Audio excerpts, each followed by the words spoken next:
Well, good afternoon, everyone, and welcome to Union Baseball here at the Union Baseball and Softball Complex on the campus of Union's Freshman Academy for the matchup between the Broken Arrow Tigers and your Union Redhawks. First, let's meet the starting lineups for the Broken Arrow Tigers. Batting first, playing third base, number 9, Cooper Bates. Batting second, playing shortstop, number 5, Grayson Childers.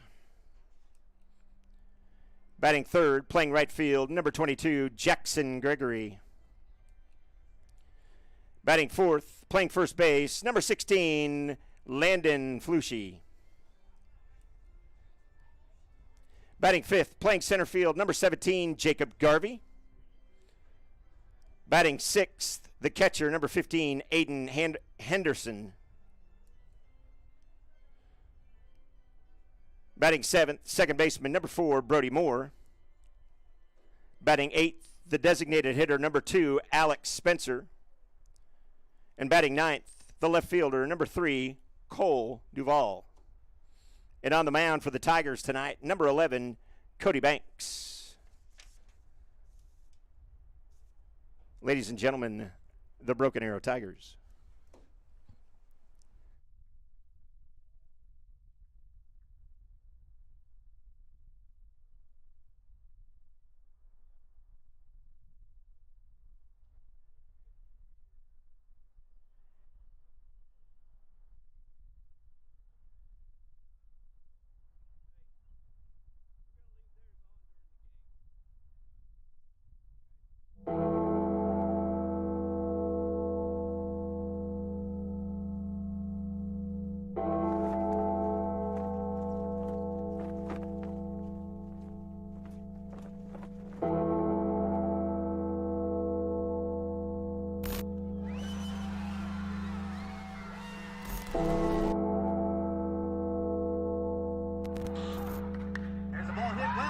And now, ladies and gentlemen, let's meet the starting lineups for your Union Redhawks. At shortstop, keep your head up, keep positive with each other, and anything can happen. We do not quit till the last out.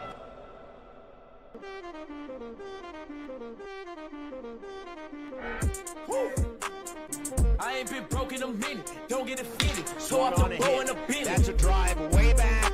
Gone. A 3-run bomb by Gage Arthur. Like it, I spin it. I just came right out the jeweler, the ice on my neck and my wrist and my fist, I ain't finished.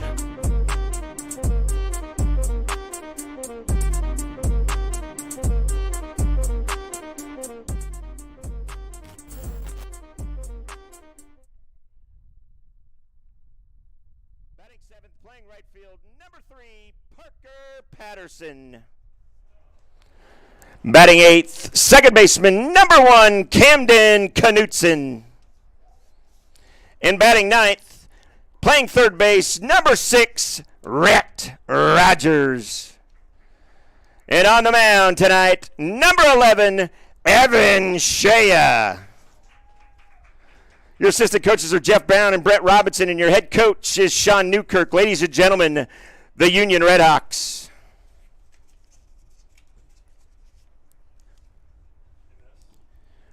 Ladies and gentlemen, tonight is a special night as it's strikeout for MS. Multiple sclerosis is an unpredictable disease of the central nervous system that disrupts the flow of information within the brain and between the brain and the body. MS is a disease that impacts the brain and the spinal cord, which make up the central nervous system and controls everything that we do. The exact cause of MS is unknown, but we do know that something triggers the immune system to attack the brain and the spinal cord. The resulting damage in the myelin, the protective layer insulating the wire-like nerve fibers, disrupts signals to and from the brain. And the interruption of the communication signal causes unpredictable symptoms such as numbness, tingling, mood changes, memory problems, pain, fatigue, blindness, and/or paralysis. Everyone's experience is different, and these losses may be temporary or long-lasting.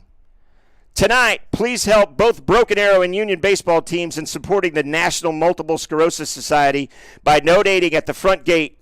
Both teams will be competing to see which team can raise the most funds through tonight's game. Now, throwing out the first pitch for tonight's game will be a former alumni, teacher, coach, and star athlete of Union High School, Matt Dobson. He's assisted tonight by his brother and Broken Arrow head coach, Shannon Dobson.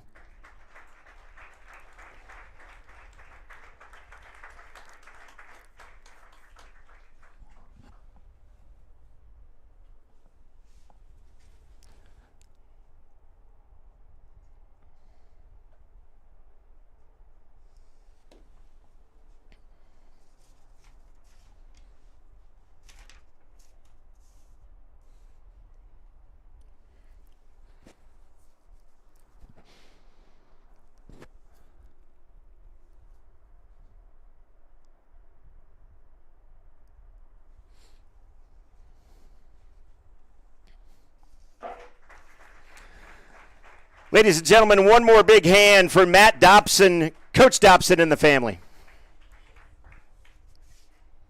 You ready? Ladies and gentlemen, if you would continue to rise and remain standing as we honor America with the playing of our national anthem.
Ladies and gentlemen, thank you.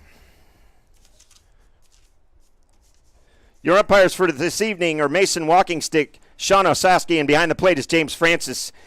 Your scoreboard operator is Steve Shea. Your official scorer is Rob Keller, and I'm your announcer, Jim Douthit. Ladies and gentlemen, it's time for Red Hawk baseball.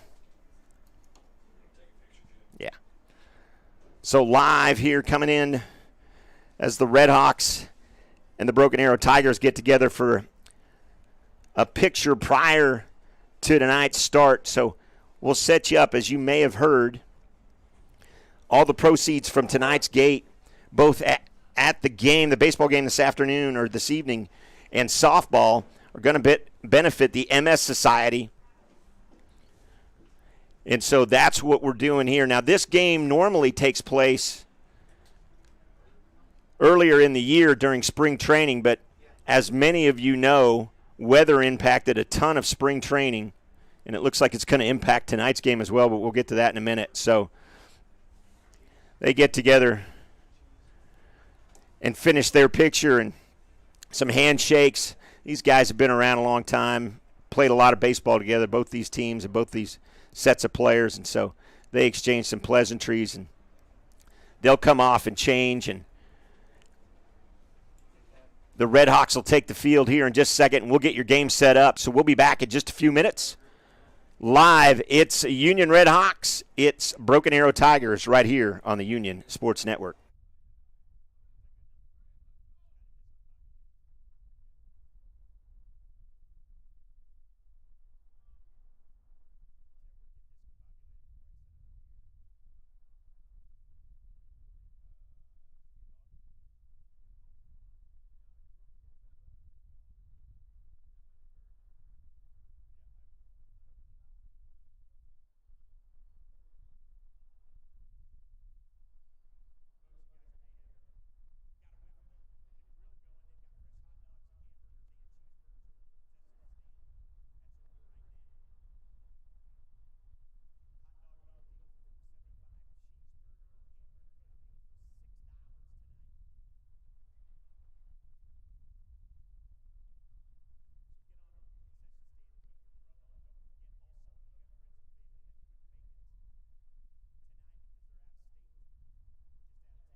It's back live here on the Union Sports Network. Thanks for joining us. As Union just took the field, Evan Shea will be on the mound tonight.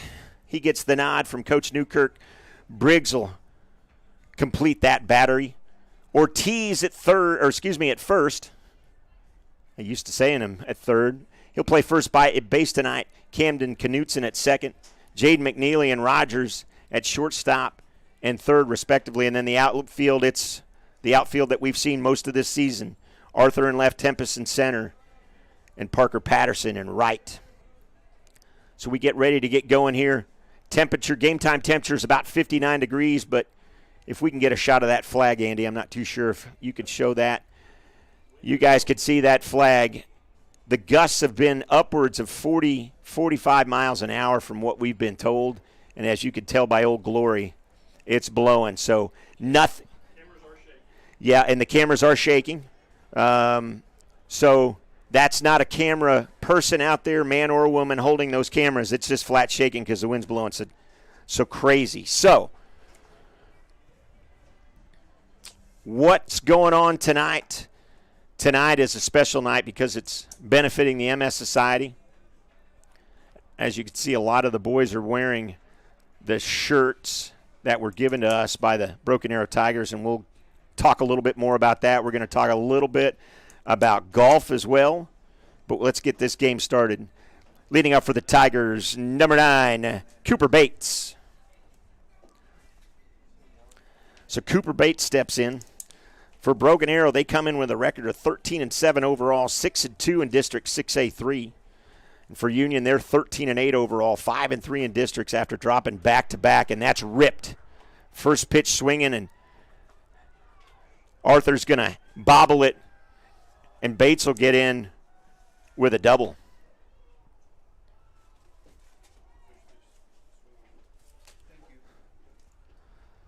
So again, we were talking about Union came in 5-3 overall. They dropped back-to-back games to Bixby on Monday and Tuesday night, 3-2 and 17-14 in a 3.5-hour affair. Shortstop, Grayson Childers. So Childers will step in. Shea gives up a double on the first pitch to Bates. Shea sets. Pop up, hustling. Great opportunity there for Rogers, and nice hustle by him, but he couldn't come up with it.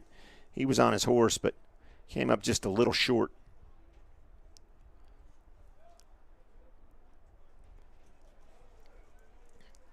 So it's 0-1.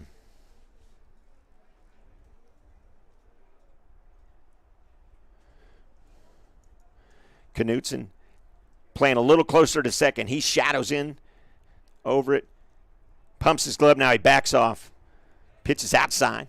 1-1.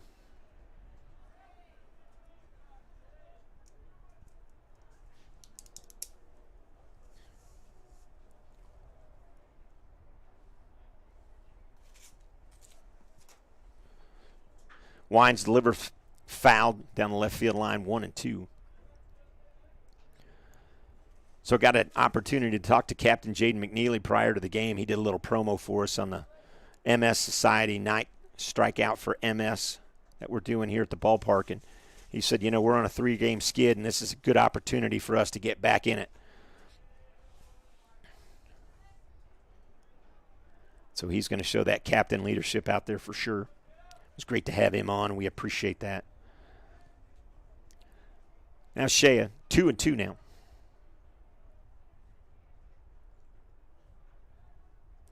Knutson back over to second. He'll back off. Swung on foul. And we'll do it again.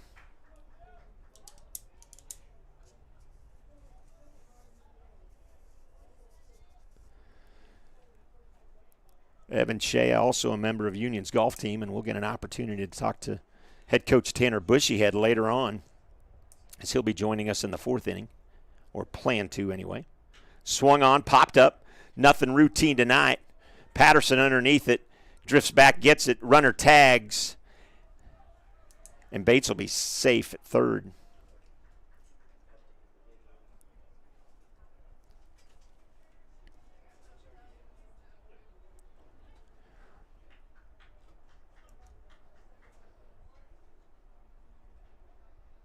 Right fielder, Jackson Gregory.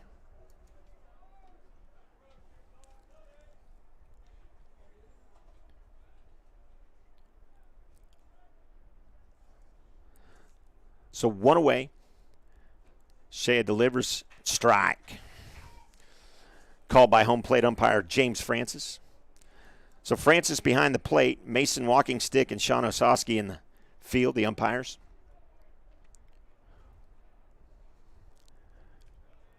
Pitch low. And Bates dancing off third base every opportunity he gets.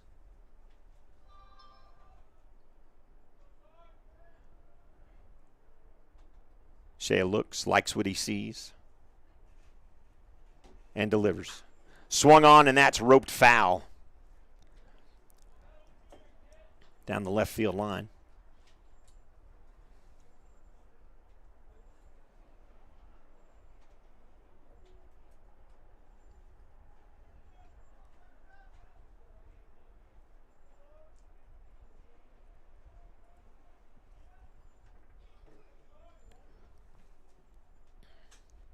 In the dirt, nice block by Briggs. No chance for Bates to advance. 2-2 now. If you're watching our baseball game, we appreciate it. I know it's opening day around the major leagues finally. Saw where Andy Irwin's favorite team, the Cubs, took out the Brewers 5-4. So Andy Irwin is extremely happy about that. Smattering of applause from the press box. That would be the aforementioned Andy Irwin. And yes, Nick Irwin, I know if you're watching, you're applauding right now as well. That's perfectly okay. Looks like in the 8th, the Cardinals are up now 6-0 over the Pittsburgh Pirates.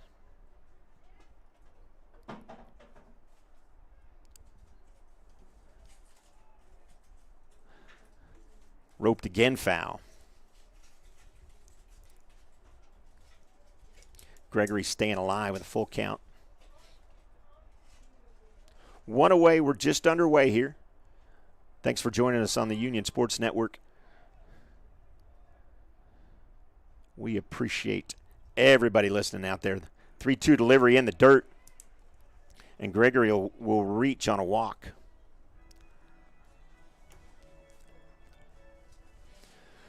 First baseman, Landon Fluchet.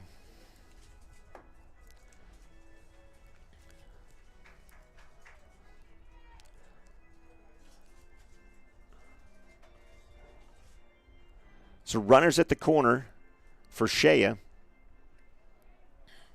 Gregory with a fairly sizable lead over there. Ortiz, the first baseman for the Red Hawks tonight. And that's inside.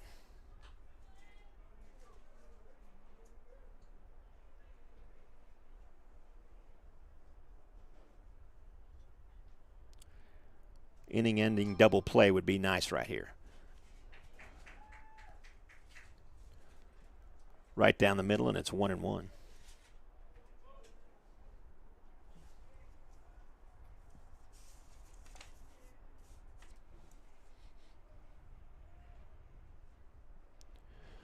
Outside, nice stop. Runner goes. Briggs down. Not in time.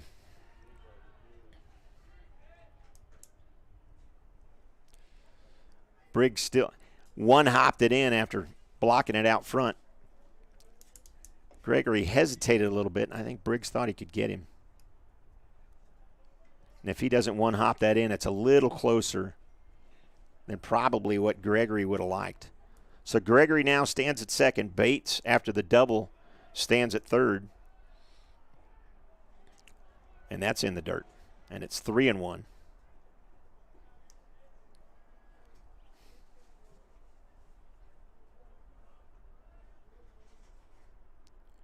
3-1 delivery, ball 4. So Shea will walk the bases loaded. Brody Briggs will come out and have a conversation. Get him calmed down, talk a little situation with him, and maybe Brody's seeing something in his delivery that Evan can fix quickly.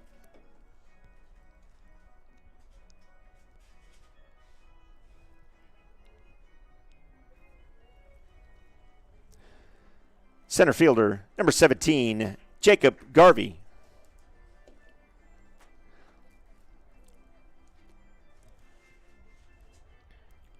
So Garvey will step in, one away.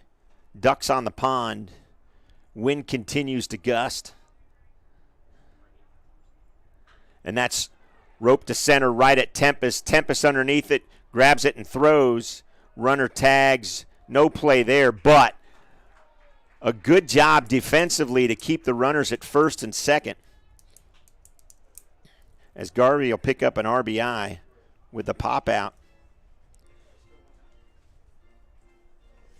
to center. Catcher, Aidan Henderson.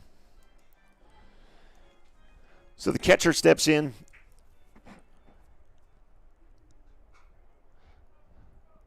Runners at first and second. Swung on and nice pitch there, and it seemed to maybe be a little high as it came through the strike zone. But Shea wanted that one for sure. Outside 2-0.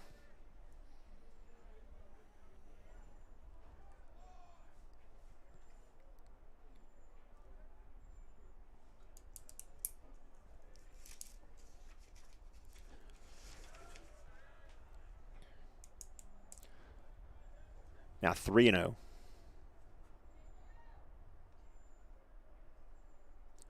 Shea's got to simply just get it over the plate and let his defense take over. Just like that. So 3-1. Fouché at first. Gregory at second. And the 3-1 delivery. Swung on, popped, foul. I should say hit foul. Near the Broken Arrows dugout.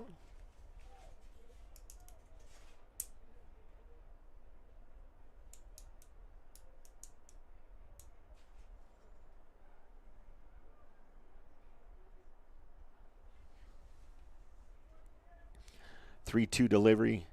Runners go. Right to Rogers. Rogers just jumps over, steps on the bag calmly. A little more calmly than I wanted him to. But Shea gets out of the inning. Broken Arrow leaves 2 on, gets 1 across. We're back with McNeely, Tempest, and Ortiz. Bottom of the first coming up.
Leading off for the Red Hawks, your shortstop, number 2, Jade Mcneely.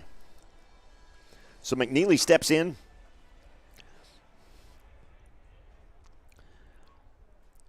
He'll go up against the left-hander, and he ropes the first one.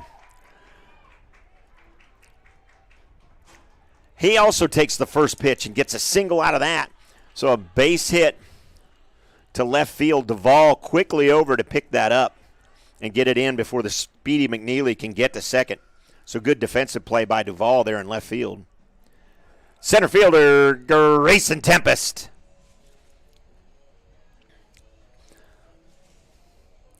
So Banks, the left-hander. We don't get to see very many of these young men, but if I'm not sadly mistaken, Broken Arrow threw a lefty. Or not Broken Arrow, but Bixby threw a lefty as I look over at Rob for approval. Pop foul.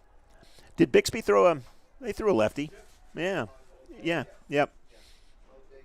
Yep. So both days they said he started lefty. So I used to say that was an anomaly. And now we're seeing more and more left-handers as Banks throws over to Fluchet and McNeely's back easily. So Tempest steps in. Struggled a little bit here as of late at the plate. We'll see if we can get it. He can get it going tonight. It's good eye and it's 1-1.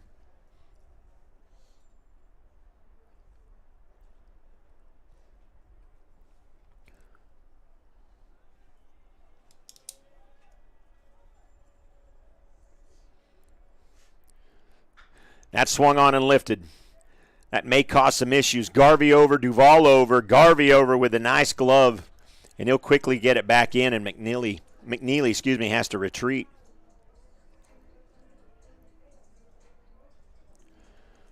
I think there's going to be anything but routine fly balls tonight. First baseman, number 7, Avery Ortiz.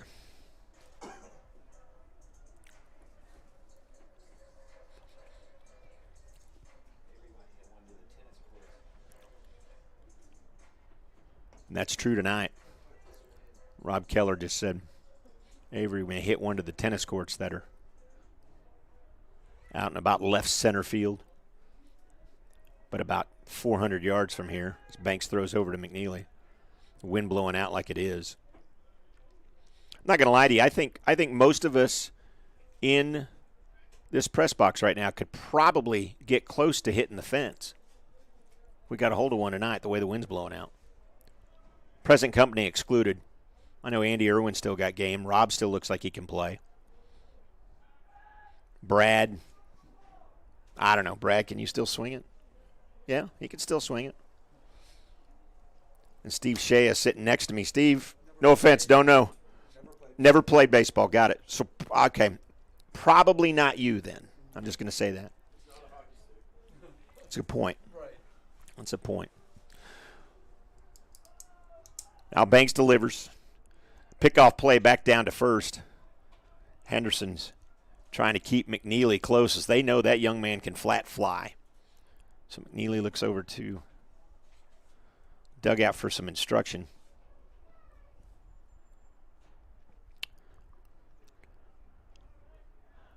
Oh and 1.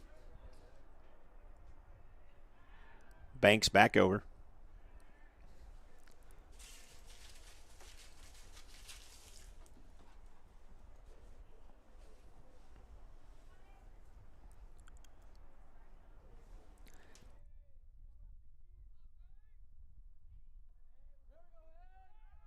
Runner goes easily, safe down to first. Nice throw by Henderson.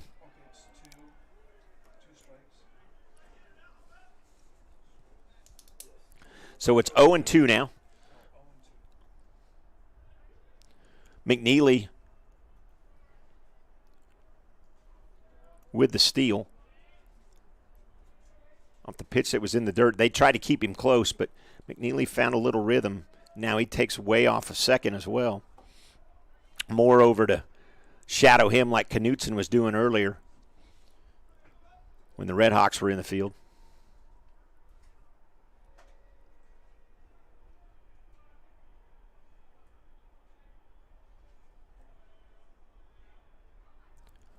More over. McNeely jumps off, and that's drilled to left. That's way gone. And just like that, Ortiz drills that one over the left field fence probably. Oh, goodness. That thing's still rolling. And just like Rob Keller said earlier, that's definitely closer to the tennis courts than it was when it was pitched. Oh, Avery Ortiz with a one-out, two-run bomb, and the Red Hawks are on top 2-1.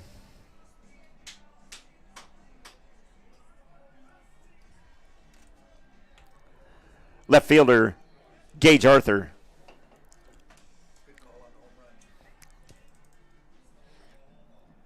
So Arthur steps in and he ropes one. Are we going to go back to back? We will. Arthur, first pitch, see you bye.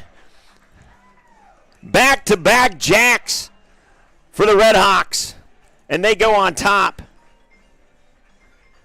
3-1. Oh, baby. I don't even think the boys in the dugout got settled after coming out and congratulating Ortiz on his home run.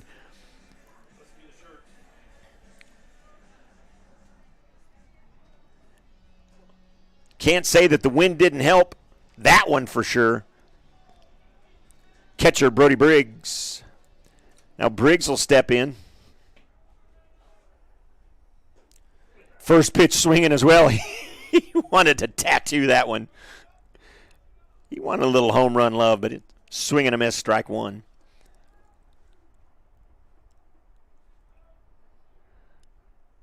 Briggs has got a little pop on his bat as well. It would be an opposite field. Or excuse me, have to pull that one to get it, or excuse me, push that one to get it to left field. We'll see what happens here. So 1-1, one away. Now 1-2.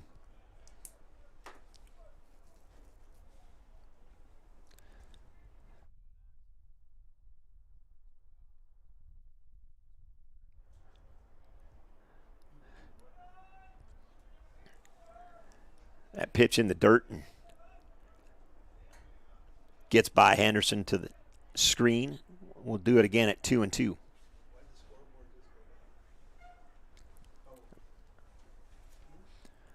Two delivery outside. 3-2.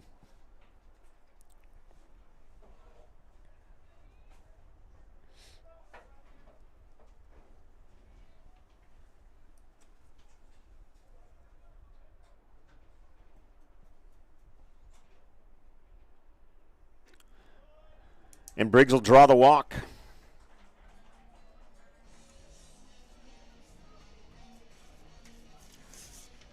He'll get a courtesy runner as well. Courtesy running number 12, Braden Ross. So Ross will come in and run for Briggs. Designated hitter, Preston Petty. Preston Petty will step in. And all this with one away. Petty looks to the dugout, steps in, and he's set and ready to go.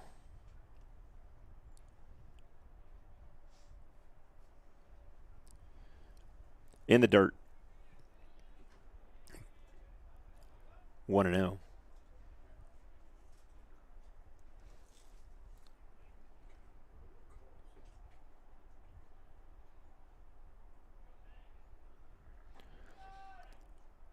High 2-0, and Henderson is going to have a visit with a mound and kind of calm down Banks, as both Banks and Shea seem to be struggling a little bit in the first inning.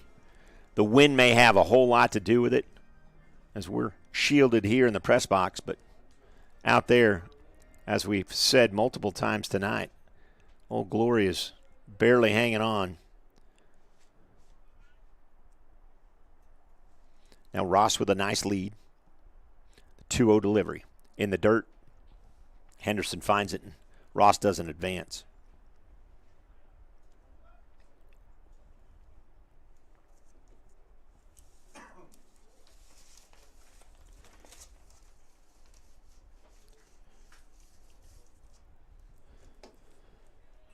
Petty stands in. Ross delivers. And Petty will get a walk as well.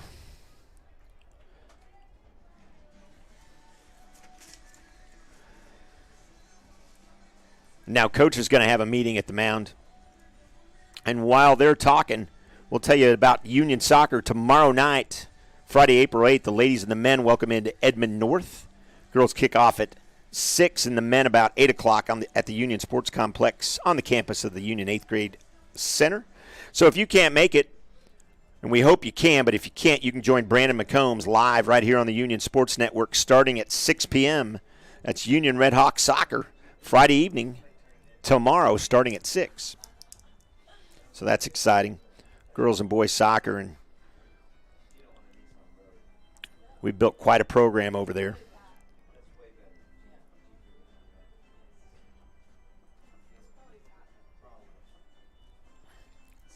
Meeting on the mound's over, and we'll welcome in right fielder Parker Patterson.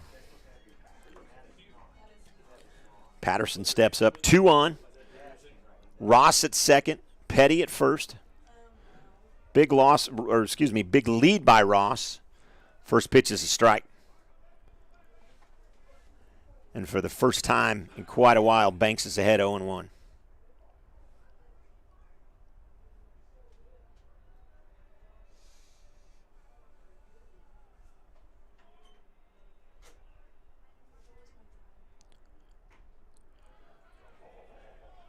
Gets a gift from the home plate umpire, and it's 0-2.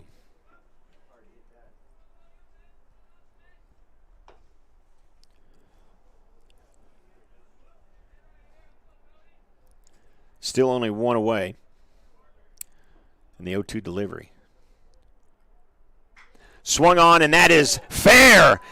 Down the left field line, just over the bag. Ross will score.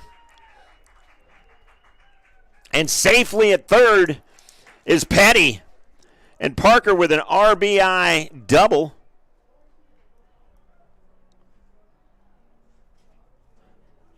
To left field. And that's going to make it 4-1.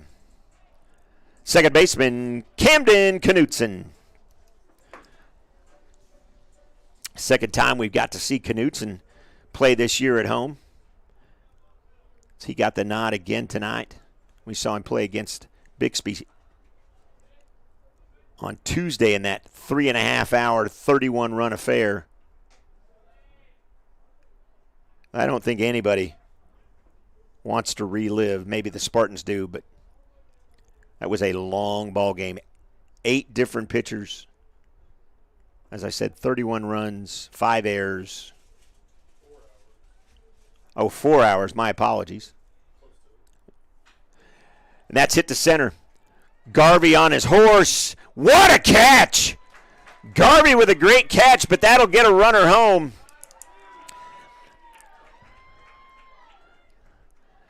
Garvey with an incredible grab out there in the wind to track that down.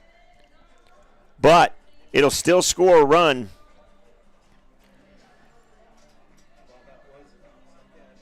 Third baseman, Rhett Rogers. Rhett Rogers will step in. Garvey with the range in the wind, lost his hat. Incredible catches. There's 2 away. Inside.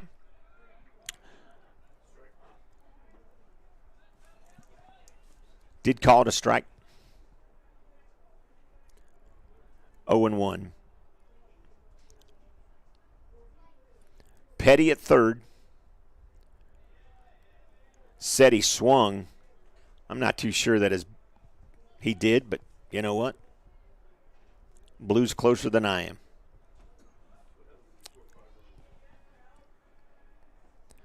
So 0-2, 2 away, as I said. Petty's at third. That's outside, 1-2. So starting off, McNeely started off with a base hit. Tempest popped out to center. And then Avery Ortiz with a 2-run bomb, followed up by Gage Arthur on the next pitch. Hit it just about the same place, but not quite as far as Ortiz's. No offense, Parker. No offense, Gage. But Ortiz hit it just a little bit farther than you did. So 2-2, 2 away. Outside 3-2. And where we stand now, Briggs walked, Petty walked, Parker with an RBI double to left field, and then Knutson just popped out to center field on an amazing catch by Garvey. But did get the RBI out of the deal. And a strikeout. Now, with respect, I'm not too sure what part of the plate that was because the Henderson's glove was just about in the dirt when he caught it. But regardless, 5 runs come across for Union. And the Red Hawks come back out. Broken Arrow coming up after this.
Leading up for the Tigers, catcher Aidan Henderson.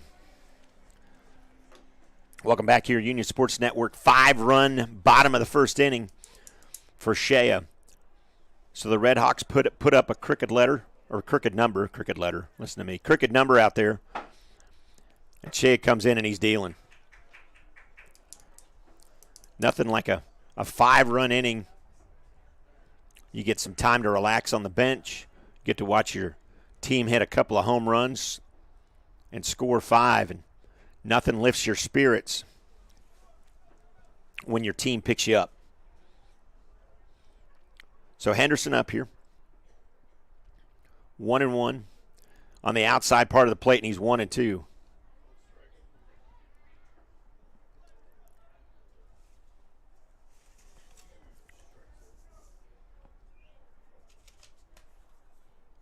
Swung on and strike 3. So the first strikeout tonight is courtesy of Aidan Henderson. Second baseman, Brody Moore. So Brody Moore steps in. Nobody on.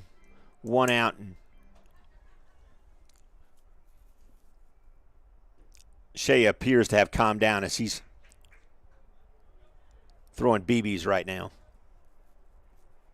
Wind still whipping around out there.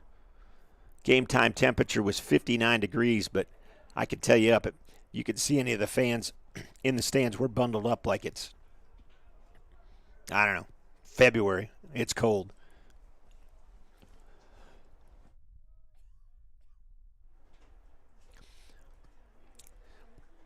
In the dirt, 2-1.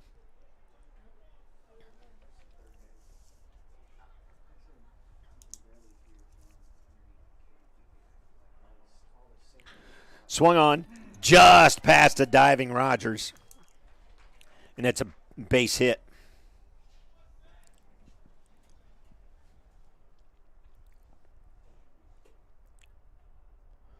Designated hitter, Alex Spencer.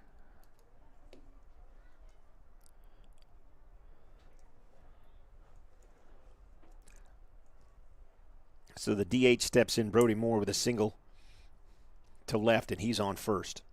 Big lead. Shea looks over. He throws over. Not in time. Tonight, Ortiz is playing first. First time we've got to see that gentleman play in the infield in quite a few days. So it's nice to see Avery back out, especially after the home run that he hit earlier. And that's close.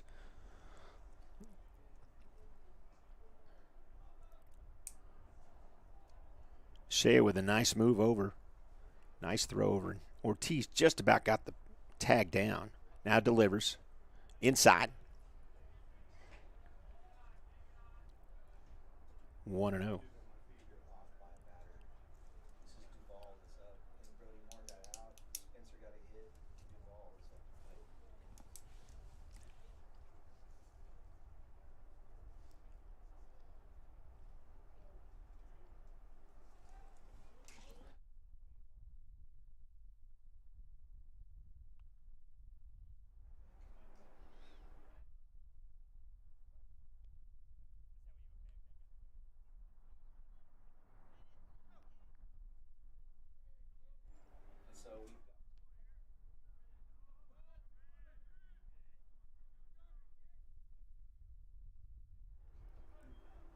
Brody throws back down to first, not in time.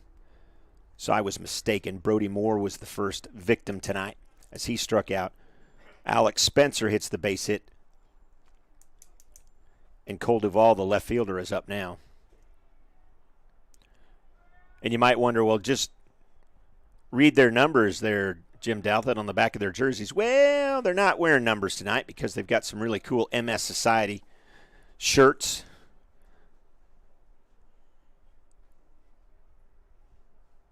And as high-tech and as first-class as we are, I don't have a runner, and that's rope foul. Don't have a runner to tell me.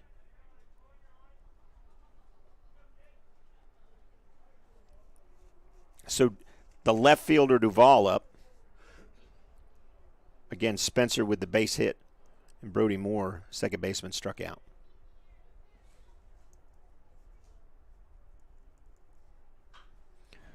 That's popped up. Tempest out. Now he's back. Comes in, makes the play. He took about two or three steps back and realized that was going to die out there. So that's what happened.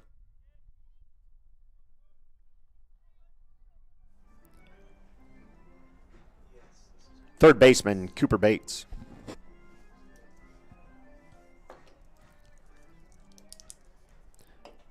So 2 away here in the second.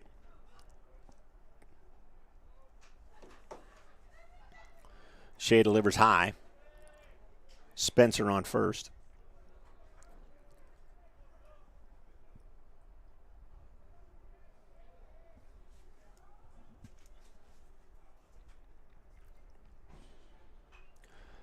Foul.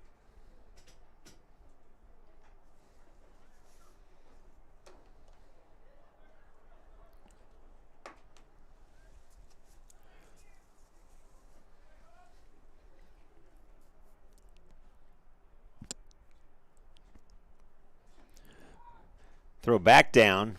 And Briggs active tonight, throwing to first, and it's 1-2.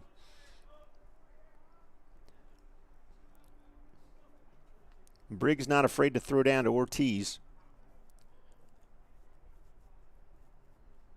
Communication between catcher and first baseman is super important in the relationship that Briggs and King have. As far as King knowing when Brody's throwing down, it's pretty remarkable, and Ortiz stepping in here like the veteran he is, and he knows what's happening. And now Bates will call for time.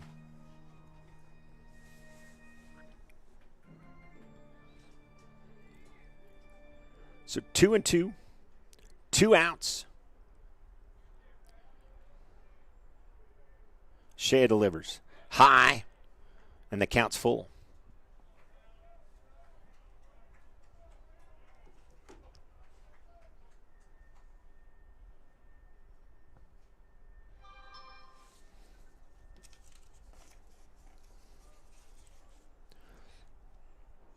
Three-two delivery runner goes, and that is foul. Boy, and both teams are liking the left side of the field tonight.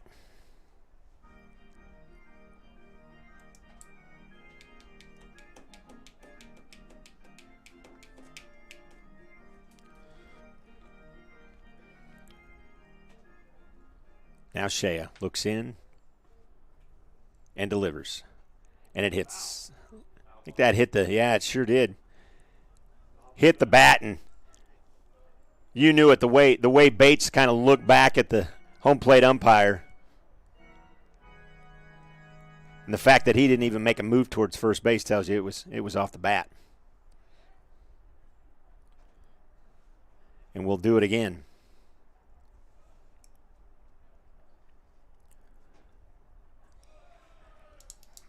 And a walk. So Bates gets on after Shea gives up the walk. That's his third walk of the evening. Shortstop, Grayson Childers.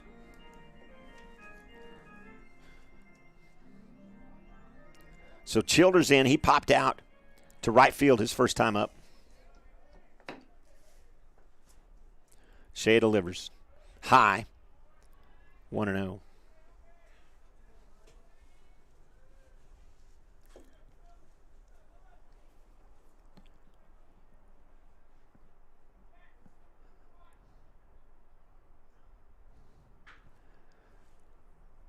Foul, left side of the field, 1-1.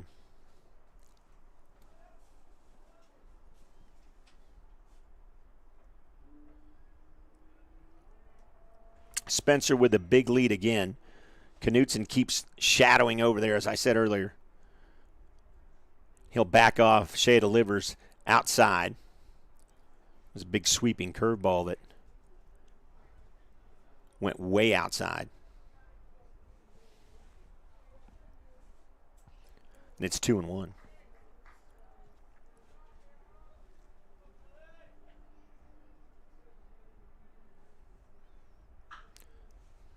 Two and two.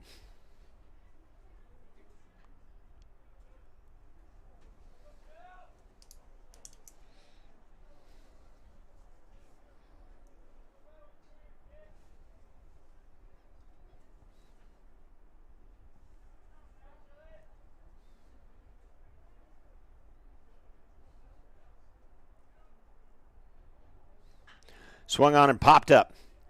Tempest running, catches it. We're out of the inning. So the Tigers leave 2 on. Shea seems to have settled in. And Union's up 5-1.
Leading out for the Red Hawks, shortstop number 2, Jade Mcneely.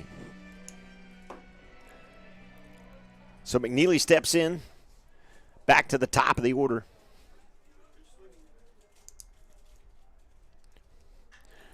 First pitch swing and pop fly called by Andy Irwin out. And Gregory makes the play in right field.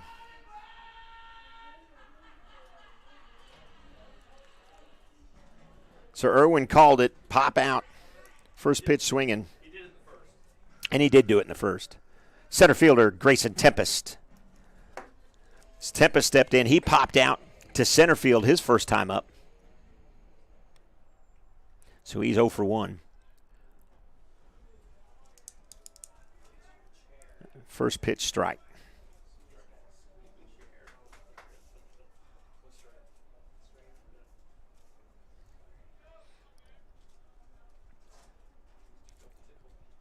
Pitch number 2 on its way to Tempest. And to Childers. Up, throwing in time, and there's 2 away.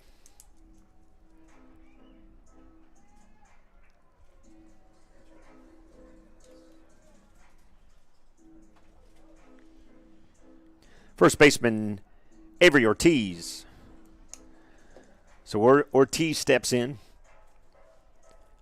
The bottom of the first, he picked up his 12th home run of the year, I should say, with a bomb that I don't think has quite landed yet to left field. And he ropes another one to left field, just about taking out the umpire. But everybody's safe, and everybody comes away unscathed.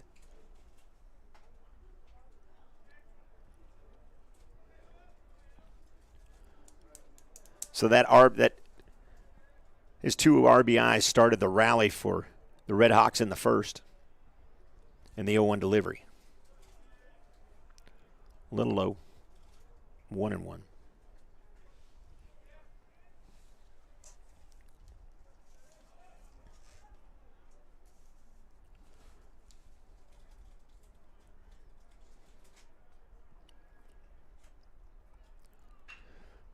To short. Childers up, throw in time. And the Red Hawks go in order 1, 2, 3.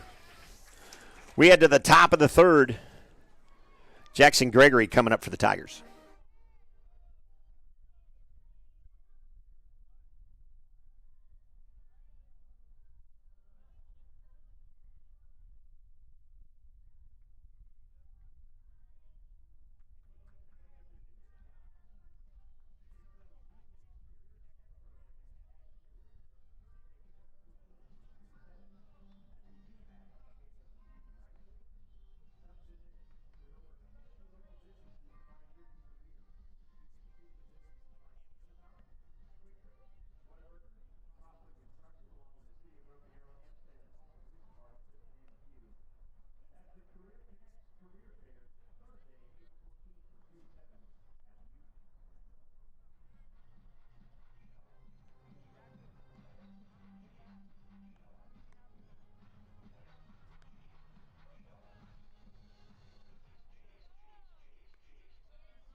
Leading out for the Tigers, right fielder Jackson Gregory.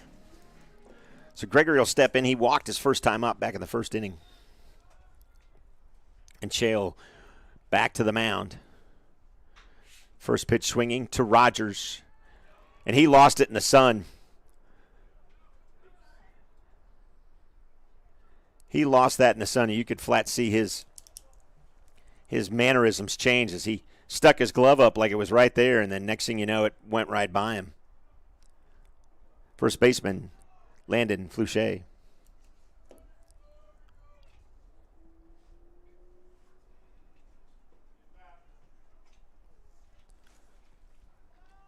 So Gregory with a gift as he gets on at first. Fluchet also walked in the first inning.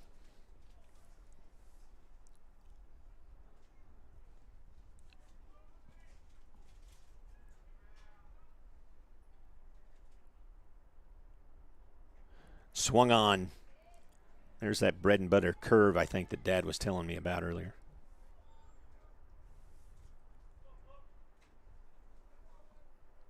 Possibly his changeup, but it's 1-1 either way. Swung on, strike 2.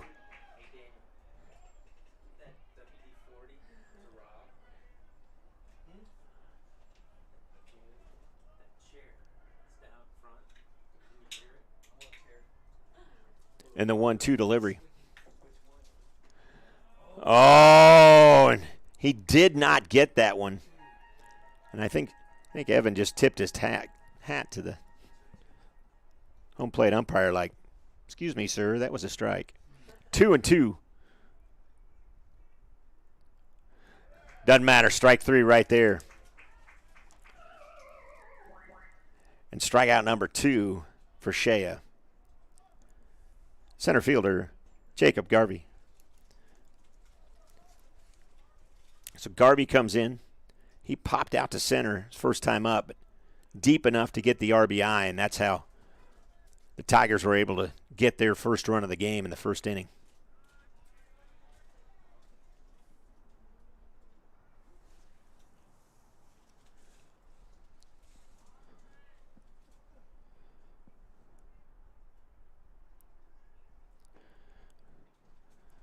Swinging strike, 1-1.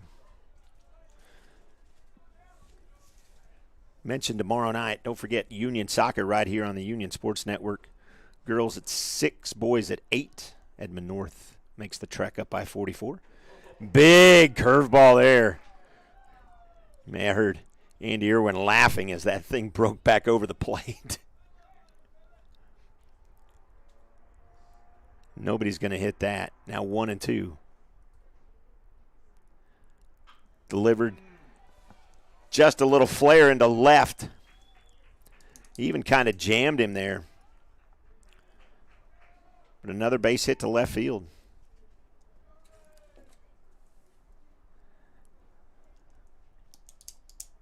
And that'll bring in catcher Aidan Henderson. So Henderson will step in. He grounded out. Fielder's choice to the third baseman and Rogers back in the first. But a couple of base hits given up here by Shea, and he'll pitch it inside. Gregory at second, Garvey at first.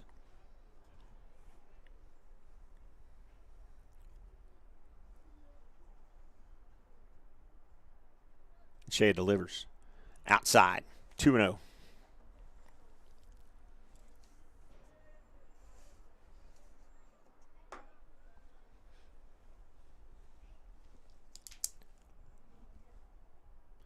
Swung on. McNeely, nice range, over to Rogers in time and gets the lead runner. And that was all they were going to get. But that was a great job by McNeely to get over, not try to make anything fancy because that's the way his momentum was taking him.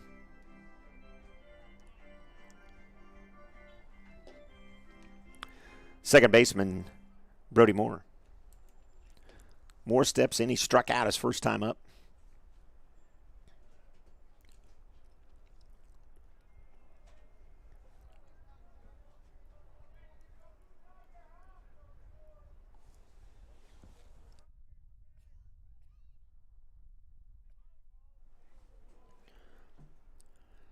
Now Shea working with 2 outs and 2 on. First pitch ball. Get to talk a little golf here coming up in the 4th inning. As scheduled to appear on this fine broadcast is head coach Tanner Bushyhead. We'll talk about all things golf in the 4th inning as Briggs looks to throw back down to first but decides not to.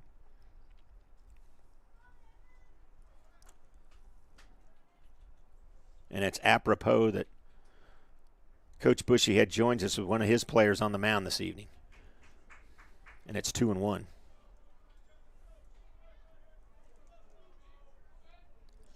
Might even talk about a little Masters and a little Tiger Woods as well. No telling what's going to happen here. As that's swung over to McNeely. Can't make a play. As it was slow hit. McNeely got over to it. Rogers didn't get back to the bag, though, and if he would have, that would have been a lot closer. I'm not too sure what Rhett Rogers was thinking about, but he wasn't thinking about covering third like he should have.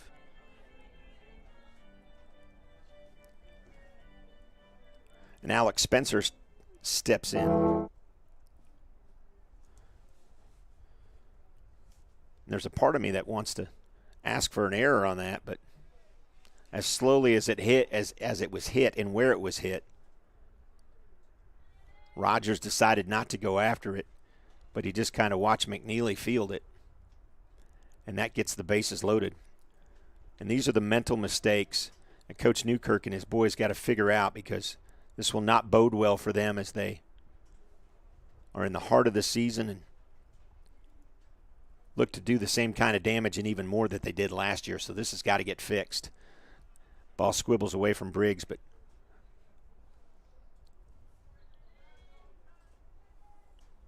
Gregory thinks different about trying to score from there. So 3 balls, no strikes, 2 outs. Ducks on the pond. Shea delivers. Strike.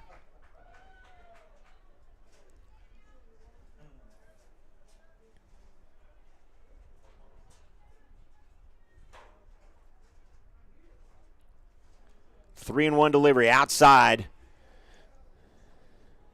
And Spencer will draw a walk, and that'll be run number 2 for the Tigers.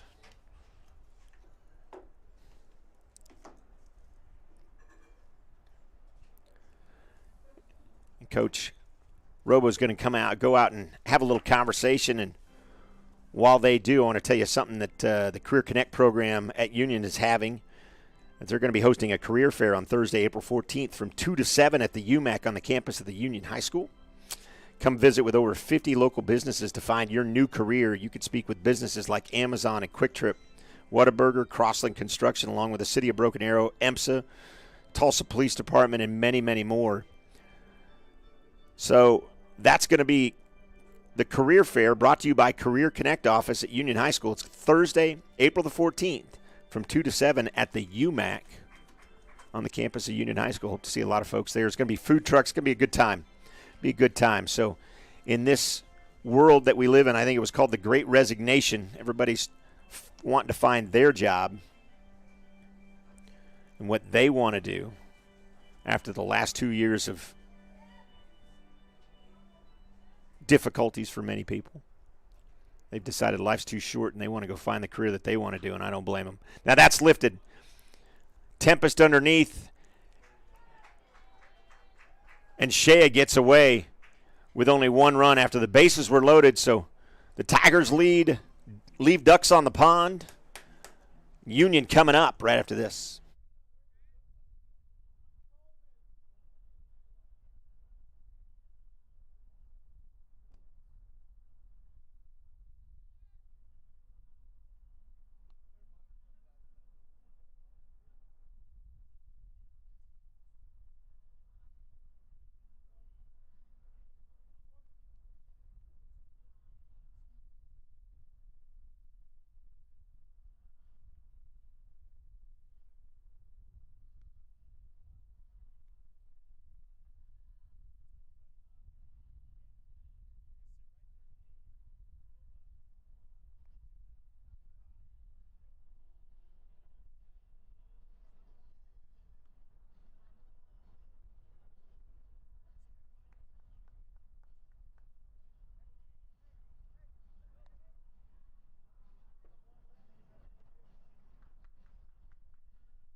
Leading off, left fielder Gage Arthur.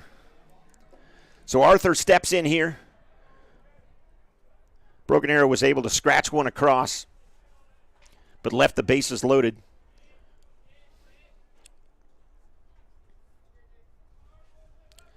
And Arthur hit a home run his first time up. Now he tries to bunt on. He gets a nice bunt down, hustling up the line, and they say they got him. And Robo looks back at the dugout. Not too sure that he agrees with that call, but regardless, it doesn't matter.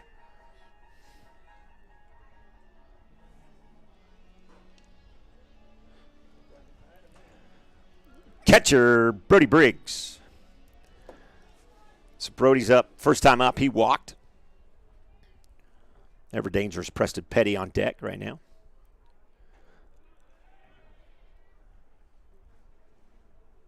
And the wind whipping around.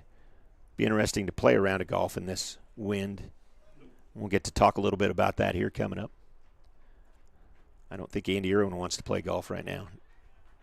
Not in this wind, that's for sure. So 1-1, 1 out. Arthur hustling down the first base line, but he was punched out there by a pretty good throw. And outside. 2-1 to Briggs.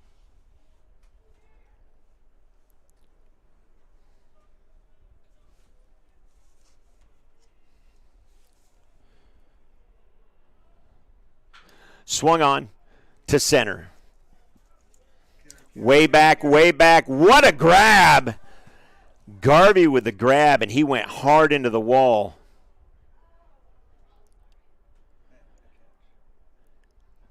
An amazing catch, and he made an amazing catch earlier. There's a lot of people are running out there to kind of see if he's okay and check on him. He's moving, so we know he's able to move around a little bit. And that's a good thing, but he kind of caromed into the wall and had no control over his body at that point, but came up with the grab.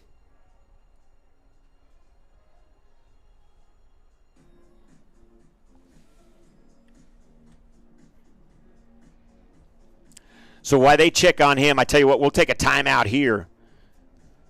Union up by 3.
Welcome back live here to the Union Sports Network.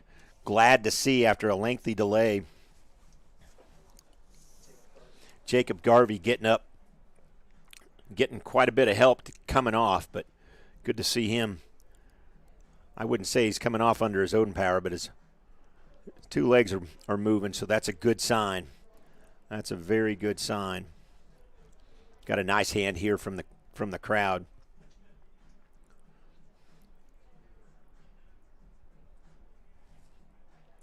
We'll find out who will take over for Garvey in center field, and I'll pass that on to you. While we've got a second, should be noted as well that Hunter Stidham came in as the now the new pitcher for the Tigers. As I look over at Garvey, and I'm not 100% sure he even knows he's playing baseball right now. He is getting a lot of help. Newbie, our trainer, out to help out. Broken Arrow coaches and everybody out to help out. So let Broken Arrow warm back up a little bit. We'll find out who the new center fielder is here in just a moment, and we'll be back hopefully with a little baseball in just a second.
Quite a few changes going on for the Tiger lineup.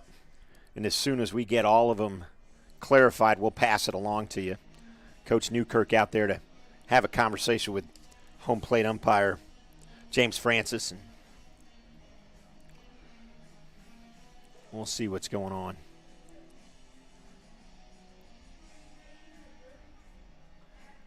Looks like they are going to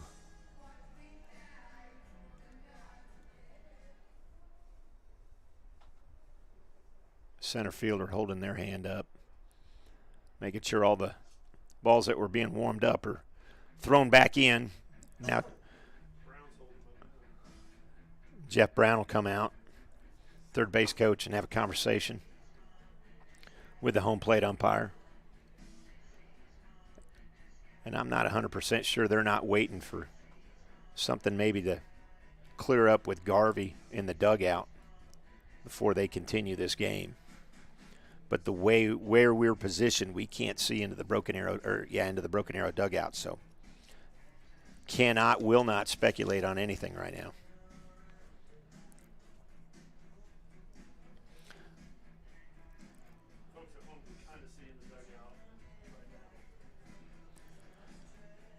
You folks at home, obviously, talking to you guys, you can kind of see as Andy Irwin's got a shot into the dugout.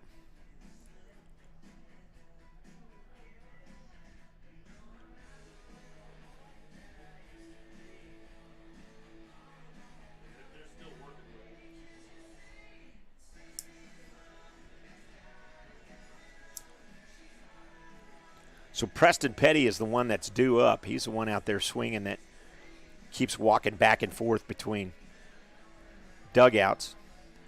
Now he'll walk over and have a conversation with Coach Newkirk real quick.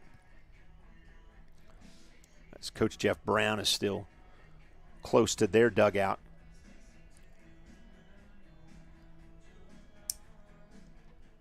So I tell you what, we'll take another timeout, and when baseball is getting ready to happen, we'll come back to you. 5-2, Red Hawks on top, right here on the Union Sports Network.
Welcome back live here as we're in a little bit of a delay. So what we're going to do is we're going to introduce the gentleman that's sitting to my left.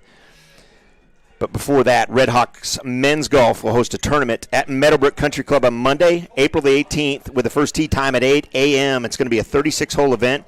Should be a fabulous tournament with over 100 players slated to take the course, as many of the 6A players in the state are scheduled to attend. So that's going to be April 18th at Meadowbrook Country Club. And with that, we welcome in the head coach of the Red Hawks golf team, Tanner Bushyhead. Tanner, thanks for joining us. Yeah, thanks for having me. You bet, you bet. So let's talk a little bit golf while we're in this delay as they continue to tend to Garvey. Tell us about, let's start with the tournament first of all. Let's start with that and tell us all about it. Yeah, like you kind of introduced, so it'll be at Meadowbrook Country Club, one of our home courses here. Yeah, last year, really good turnout. We've got probably, obviously 100 players like you said, but top 6A teams in the state. You got Edmond North coming, who's kind of dominated 6A for the last 20 years. Mm-hmm. Owasso this side, Jinx this side. You got Bishop Kelly coming. I think they're number 1 in 5A right now. Cassia Hall, I think number 2 in 4A right now. So it'll be a good turnout. We're excited for it. Yep, for sure. And talk a little bit about your guys as far as we kind of mentioned Shea just a little bit ago. He's pitching tonight. Talk a little bit about your guys and what they've done well for you so far this year. Yeah, I mean, a lot of them kind of like Evan. I mean, we've got some young kids. I mean, Evan's a senior, but he's kind of new to golf. He's been playing for us for 2 years. But, yeah, we've got, I mean, our lineup kind of right now, I mean, we've really got two top horses up front, freshman Sammy Benobra and sophomore Jesse Tandoy, really kind of leading our squad. Jesse played for us last year, won 2 tournaments as a freshman, I think 4 more top 10s. Sammy already this year just played conference last week, got top 10, so second team all conference. So those are our 2 really top guns up there. But our third bag, Remington Cowles, he's really improved. Last year, I mean, shooting mid-80s. This year he's got it down 10 strokes. I mean, last 2 tournaments he's played, shot his career best, 1 and 2 over. So, I mean, he's really been solid for us. Evan's been in there working some varsity too. We got Tyler Cowan, our kicker, senior for us. He's been playing that 3-4 bag for us here for a couple of years, so he's been a rock for us as well. So you've got some senior leadership, but it's funny. Leadership. You bring up your number 1 and number 2 bagger, freshman and sophomore. Yeah. And then we got another sophomore that's been playing 5-bag a lot for us too. So, yeah, so we got a good little foundation there with some young kids coming up.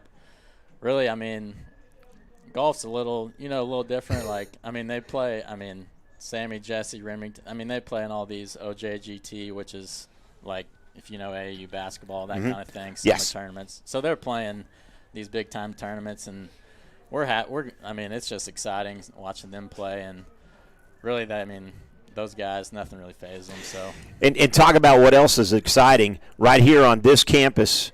You've got one beautiful facility coming together, and your dad has told me a little bit about it. One of the things that he said is he's really concerned about the adults getting in there and playing with it and benefiting more from than the kids are. But tell a little bit about that. Yeah. What's going to go on there? Yeah, I've already had countless admin hit me up, trying to get, let me get a key to that. Let me get a key. I know these principals over here, Bo Brandon and Kenny Moore will be out there, sneaking out. But the facility. Yeah, Bo's brought that up to me already. I'm like, hang on now.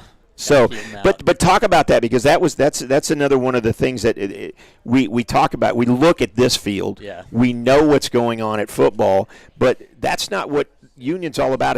We're not a one-horse pony, if you will. Yeah. We've invested quite a bit, and talk a little bit about what that facility is going to bring to you. I mean, it's and Coach Jones for that matter. Yeah, for sure. We're super excited for it. I mean, kind of like you said, we've got all these great facilities. This will really be beneficial for golf. I mean, especially right now in the winter too. I mean, Oklahoma weather it's not great, but on cue tonight for sure. It's going to be super nice. Those guys at Key Construction, Hecken Camper designed it, so it's going to be super nice. We've got big putting green in there, got TrackMan in there, got some Foresight simulators, so we're hoping that's going to bring a little more interest to the golf program. One thing, we have struggled with, just in the past years, just getting numbers out, So hopefully, that's going to help us a lot in that area, and just kind of really we're looking forward to it, too. Junior high program, building that up. They'll always have a place to go as well. So, we're excited to host camps there. It's going to be, from the plans and everything I'm seeing, it's going to be awesome. Yeah, and that's one thing, being a hockey guy, that was one of the things that hockey has struggled with. Golf's not the cheapest sport to get into. Not that any of these sports are cheap to get into, but talk about hockey. I know how much that equipment is, ice time is. Golf's the same way. Mm-hmm. You can't just walk out and play. Exactly. It's been a while, but golly, you're going to spend $40 around, for sure. at a public course. Yeah, exactly. That's a good point. The one thing that's nice with us, for these kids is getting to play for free and getting to play, go around the state and play some of these nice courses. And that facility, too, we can host 20, 30 kids in there, junior high, high school, whatever. So, yeah, that'll definitely be a big help. We don't have to try and get tee times, don't have to do anything like that. We can go on those simulators and practice or play whatever course we want to on there. So it'll be. So it's going to be one of those we can dial in Augusta and play it. Kind of okay. like going to Golf Suites, or Top Golf, any of those. Same kind of thing. You can go on there, choose your course, and let's go. And go play. Masters week. Let's play 4 rounds. Yeah, and so that's a great segue. So let's talk about it. You play golf now. Remind me. I believe you played golf in high school as well. Is that correct? No. No. Okay. So Actually, when did you pick up the game? I picked up the game. I started playing in college. Okay. Yeah. Okay. My dad, he's always played golf and always tried to get me into it and kind of joke about it. I'm obsessed with it now, obviously, but he tried to get us into it. Me and my brother were like, oh, this is boring, It's like, but once you start playing, you just get hooked on it. And, started playing, just kind of fell in love with it and improving from there. So started in college, and now you're the head coach of a 6A program. That's something to say about the work ethic that you put in, but using the teaching skills that you have in the math classroom, and then bringing it to the golf game. Yeah. Just kind of work hard at it and kind of helped. Coming up first year was the assistant, been assistant for 3-4 years before I got the head job. So. Kind of learn more of the ropes of what high school golf looks like and just kind of how everything's run, what we're doing at practice, how tournaments are run, just really just showing me the ropes, and had some good coaches before me kind of help me out and show me how to do everything. It's funny to think about it, used to, especially when I was growing up playing hockey, you just get out and play and that's it. Now there's so many other things that go around your athletes, any of our athletes, as far as weight training and diet and all these kind of things so it's not just get out, grab a stick, and go play. And golf has changed a lot in the past 10 years in that way. You see all these pros, Tiger, Rory, Bryson, DeChambeau, JT, all of them are, working out regularly and stretching, mobility, all that kind of stuff. So we've really, since I've been here, last 6 years, we've always lifted 1 or 2 days a week at least. Kind of just keep our bodies fresh, getting stronger. We got Coach Claire here, our strength and conditioning coach. He's been a huge help for us. He knows everything about it, so he's kind of, helped us just stay fresh, especially during tournament season. We're gone. It's really a short season. Varsity started after spring break. And we're done second week in May. So it's really a short season. It's really a short season, but you've got a lot crammed into it, kind of like what the girls do, really kind of what the boys do here as well. You're jamming a lot. So how many tournaments is your team playing in between those two times? So or rounds, I guess I should say. Between then, we've got 8 or 9 tournaments before regionals. So JV plays same as well. So we're gone to anywhere between 1 to 3 tournaments a week, 36 holes for varsity. So they're long days. You're walking 10 to 12 miles a day. So it's a lot more than people kind of realize, I think. Yeah, for sure. So we got about 30 seconds here till we're going to start back up. Tell me who you got this weekend. Who you got this weekend at the Masters? I picked Cam Smith. So okay, all right. Hot start today, 4 under. He's, I think, 1 back. DJ's always looking around, but it's hard not to root for Tiger. Yeah. Especially everything that he's been through. Talk about that. What he put himself through, let's say, and to get back to this point, just crazy. It's really unbelievable. I was talking just Mr. Shagwell here before this. You think after something like that, especially what his body's been through, you think he's might not ever play again, and here 14, 15 months later, he's competing in the biggest tournament in the world. So it's it's pretty crazy. And he's got, he's unbelievable. He's Tiger. So and he's Tiger. Yep, that's it. Well, this guy's Tanner Bushyhead, head coach, Monday, April 18th, Meadowbrook Country Club. Tanner, thanks for joining us, and best of luck the rest of the season. Sir. Thanks so much. Thank you for having me. You bet. Tanner Bushyhead, everybody. Appreciate Tanner joining us. Designated hitter Preston Petty. So Preston Petty steps in. Appreciate you very much. Thanks, Tanner. Petty steps in after a lengthy delay as they tended to Garvey, and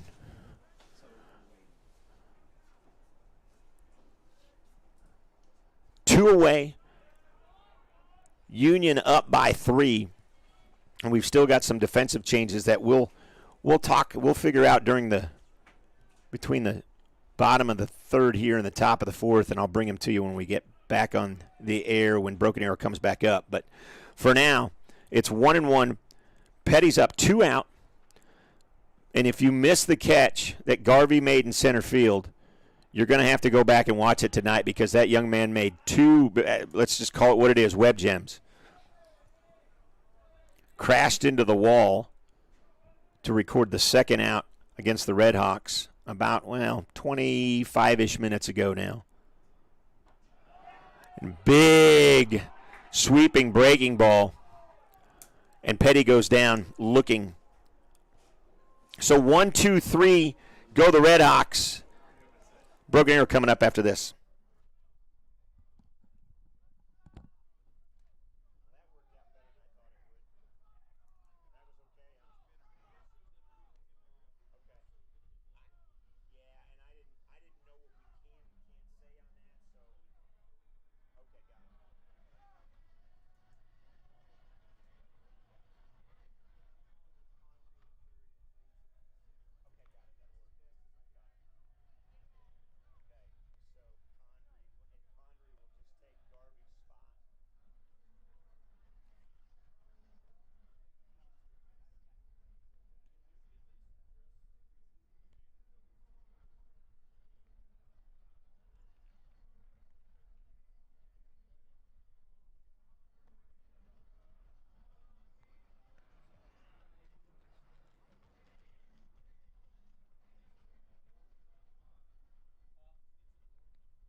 What?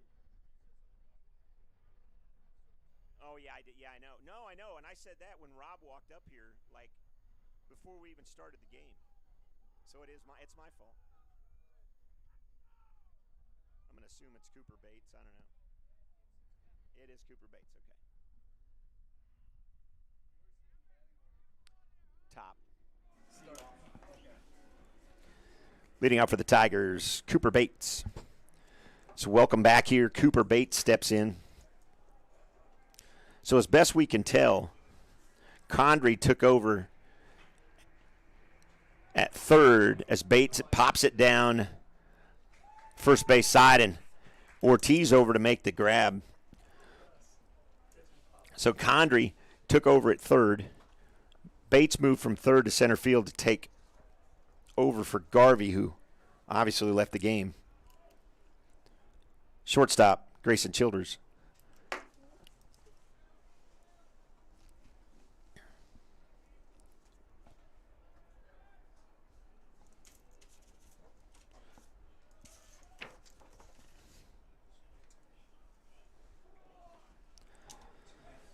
So Childers steps in. He popped out in the first and the second, so he's 0 for 2. And Shea, after a long delay, deep in the hole to McNeely. McNeely throws, 2 hops it. Ortiz comes off the bag, and Childers beats out the throw, excuse me.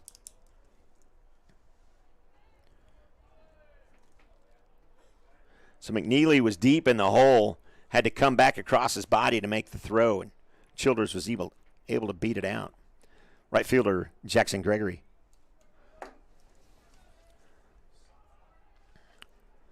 So Gregory steps up. He walked his first time up, and then a base hit to left field back in the third.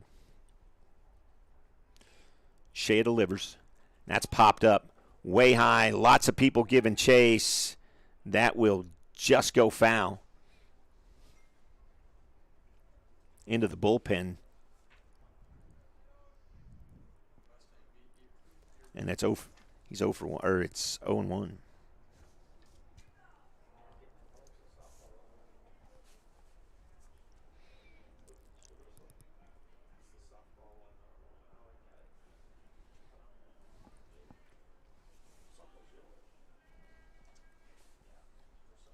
Big curveball in there for a strike.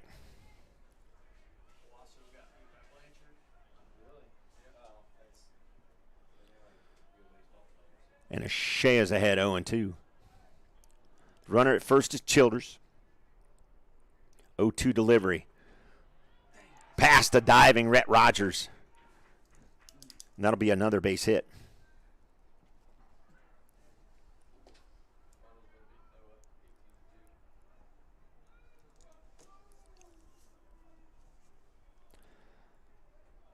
First baseman, Landon Fluchet.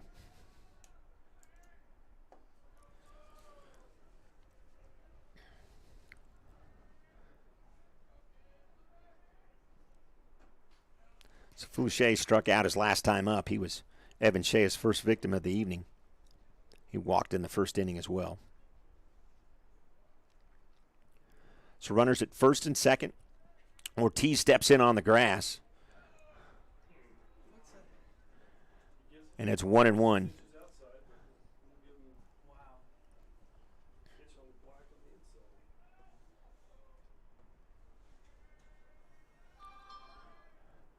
Knutson over to second, drops back to McNeely. Rogers covers third.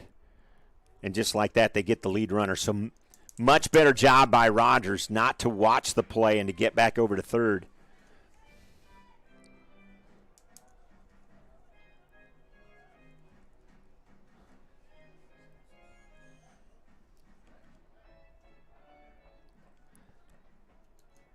Now Condrey steps in.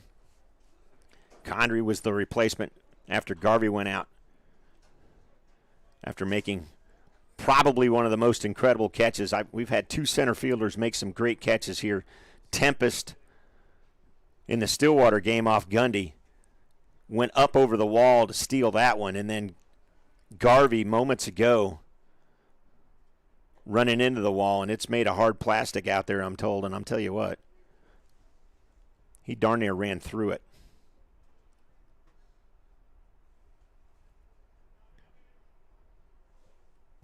So 1-1, just inside. 2-1.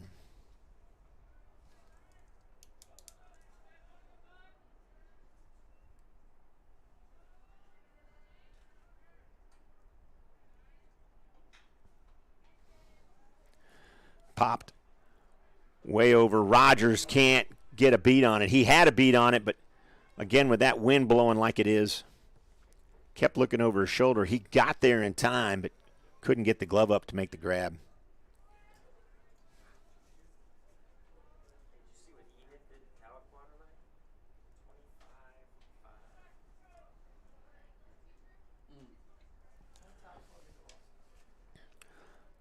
So 2-2, 2 outs. Condrey delivered high, and it's back to full.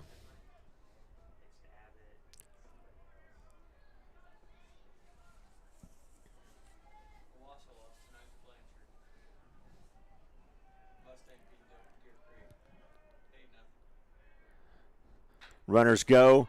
That's Rip. That'll get down. 1 run will score.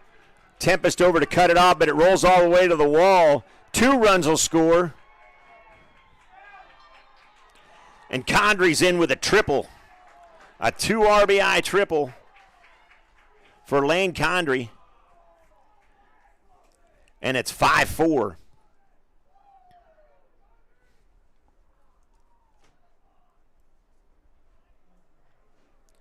Catcher, Aidan Henderson.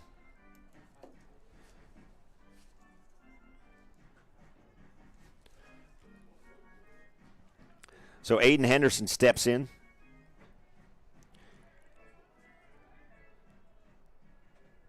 He's 0 for 2 tonight. To McNeely. He clutches, throws in time. But not before the Tigers can get 2 more runs. Union coming up by 1.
So Patterson leads off here.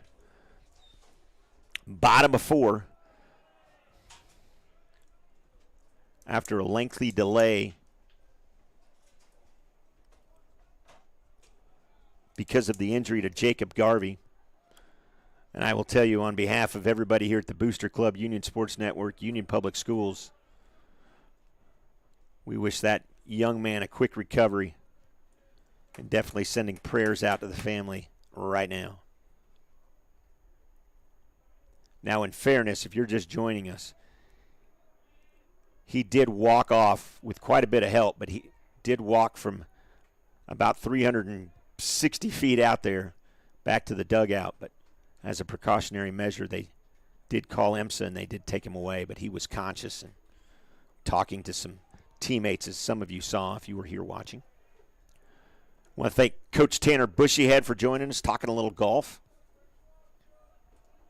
So they got a big tournament coming up at Meadowbrook. We'll talk a little bit more about that later if you missed that as well. But 3-1 now. Tipped foul. 3-2 to Patterson. What an RBI double to left field his first time up back in the first inning. Part of that 5-run inning for the Red Hawks. They started off hot. Stidham, though, has come in and kind of shut the door a little bit. And that's in the dirt, though. And on cue, Patterson gets the walk. Second baseman, Camden Knutson. So Knutson steps in. Rogers on deck. And we are asking for time from the home plate umpire, or excuse me, from the second base umpire, as Childers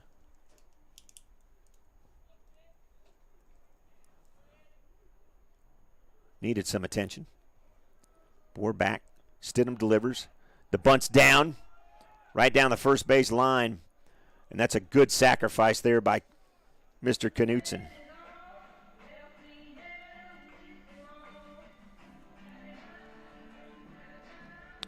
Third baseman, Rhett Rogers.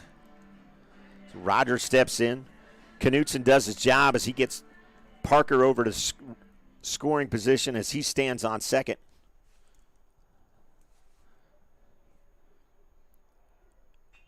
And Rogers fouls the first pitch off. Just out of play. Be careful of the camera, young man.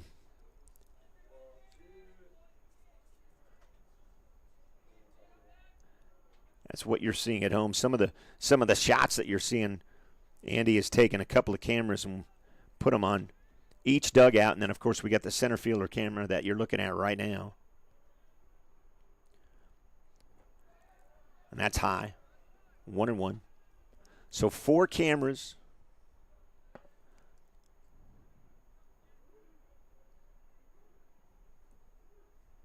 Because that's how we roll here at the Union Sports Network.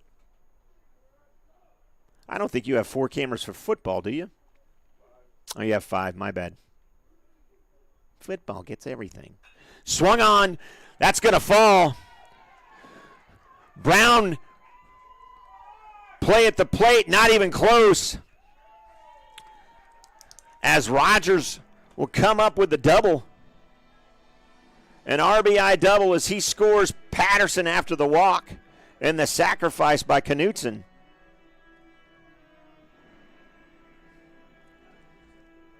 Shortstop, Jade Mcneely. So McNeely now steps in.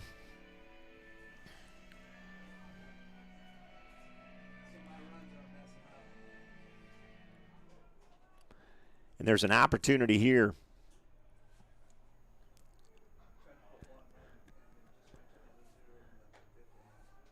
As McNeely looks at first pitch.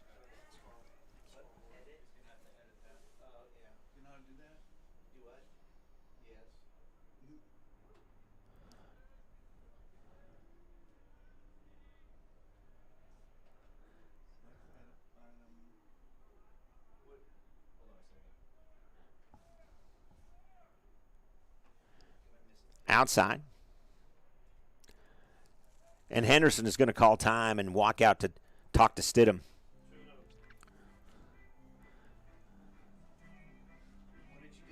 So McNeely had a base hit to left field his first time up and then popped out to right field.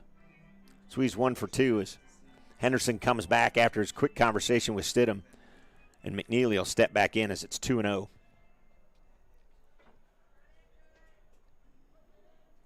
Stidham looks back, now delivers inside. Moore coming over to cover it. Some more shielding close to second.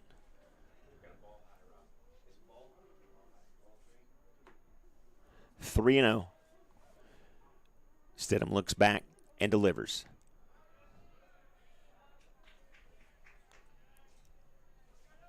Strike number 1 to McNeely.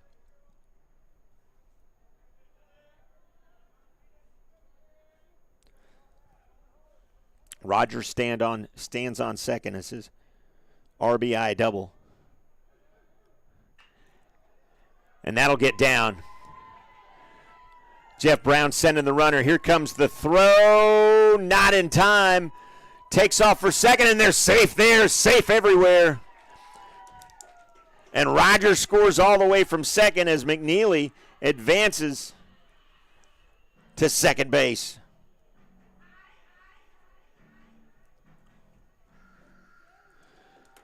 And another meeting on the mound as Grayson Tempest gets ready to step up, and he'll have a quick conversation with Jeff Brown.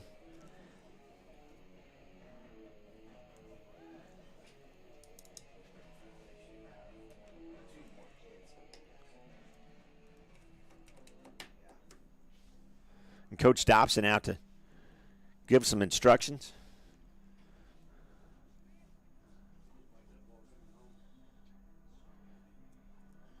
And he's got to be pretty upset about the defensive play, as the speedy McNeely now is at second, and he should have been at first when there was not really a chance to get him. Center fielder Grayson Tempest. So Tempest steps in. McNeely at second.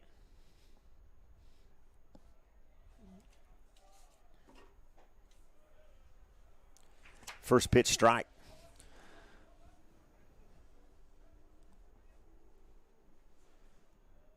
So Bates with the nice arm, thinking he could get Rogers scoring or attempting to score from second. Because of that throw, McNeely advances to second. Now the delivery in the dirt, 1-1. McNeely way off the base. Childers and Moore got a beat on him.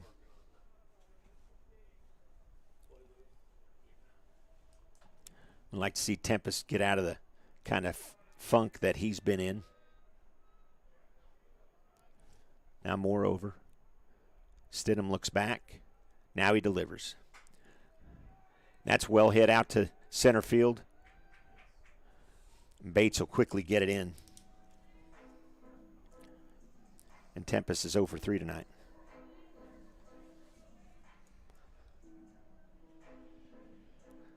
First baseman, Avery Ortiz. Left fielder, Gage Arthur. So just as I announced Avery Ortiz, they intentionally walked him, and I was just getting ready to wonder, with the 2-out home run that he hit in the first inning, were they going to pitch to the man and give him the opportunity to get his 13th home run? But he won't. But Gage Arthur steps in, and he home run and had a home run in the first as well. Now off. Ooh. And they called Ortiz out. Didn't even look like he got the tag down, and unfortunately, Robo's not going to argue that, as it was a bang-bang play, and they're going to say that Fluchet, got the tag down. So, no argument from Robo, although he's talking to Coach Newkirk right now. We'll take a quick timeout. Broken Arrow coming up. Red Hawks up 7-4.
Welcome back here. Leading out for the Tigers, second baseman Brody Moore. So Brody Moore will step in. Down by 3 of the Tigers as we head to the top of the 5th.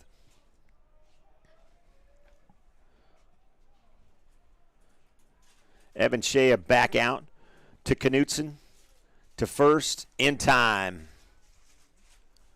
And there's one away.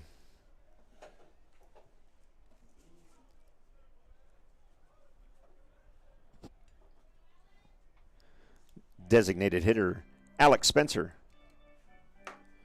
Spencer up now, one away. Had a base hit and walked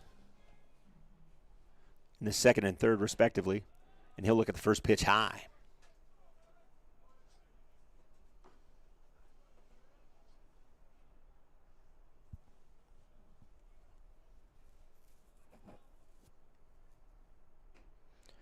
Outside part of the plate, catches it, and it's 1-1.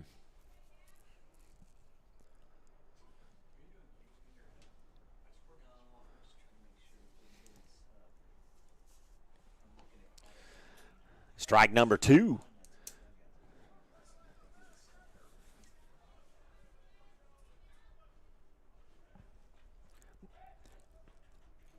Spencer will collect his thoughts, get back in. Shea looks, sets, and delivers. Big curveball to Rogers. Bobbles, throw to first, in time.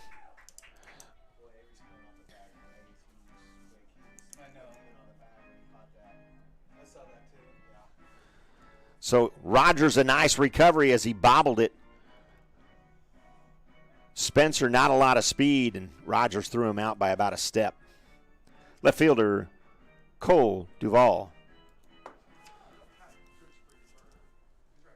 Duvall 0 for 2, popped out to center both times he was been up. And Shea, first pitch ball.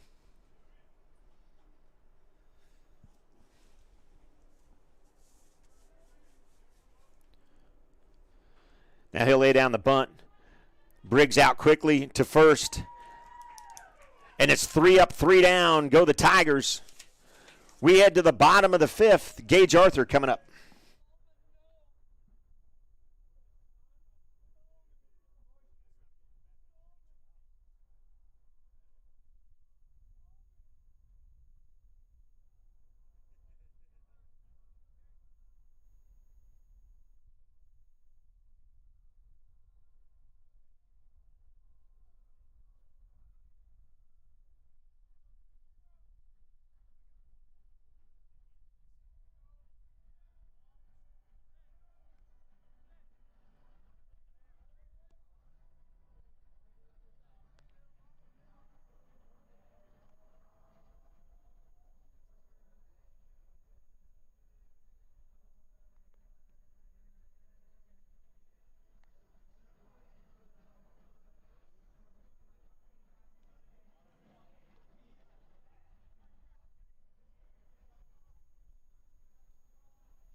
Leading off, left fielder Gage Arthur.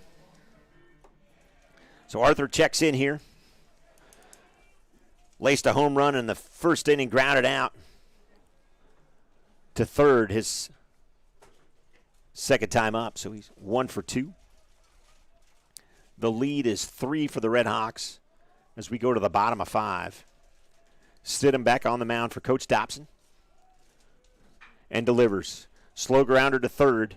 Up, throwing in time. Plenty of time there. Nice job by Condry. And there's one away.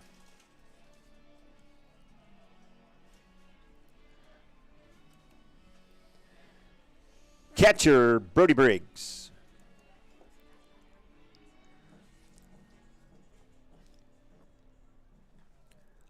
So Briggs walked back in the first, popped out to center in the third.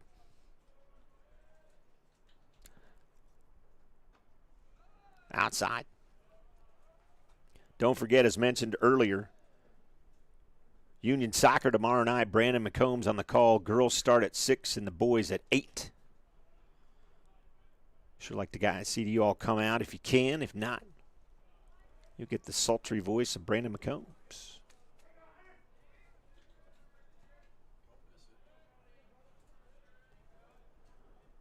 Two is the count to Briggs. Stidham delivers. Briggs pops it left side, giving chases Condry. And not too sure what happened there, but he just stopped. Looked over his shoulders. I think the Childers, the shortstop, may have said something to him, and they're talking about it now.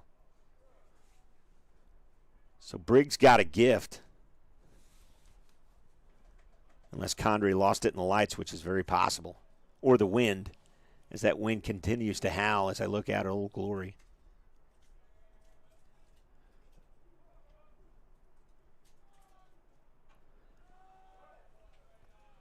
And that's outside. 3-1.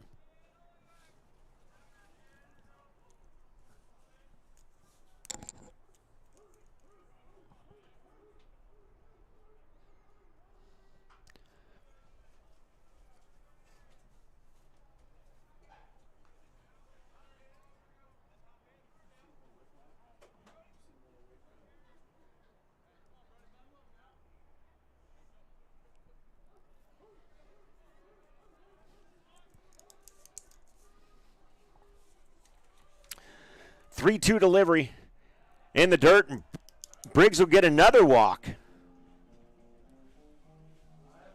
They're starting to treat him like Avery Ortiz. They're scared of our catcher.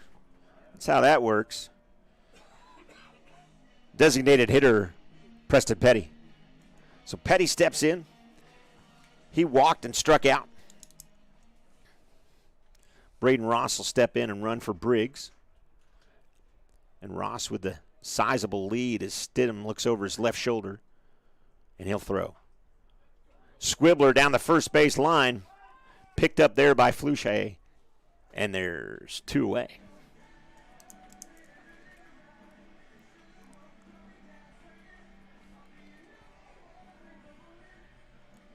Right fielder Parker Patterson.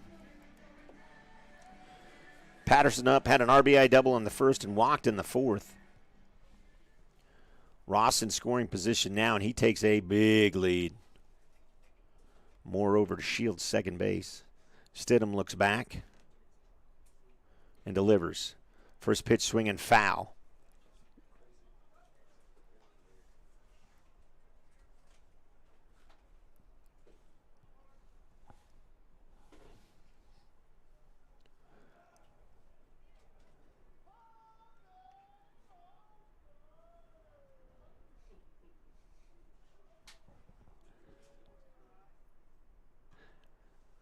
Outside 1-1.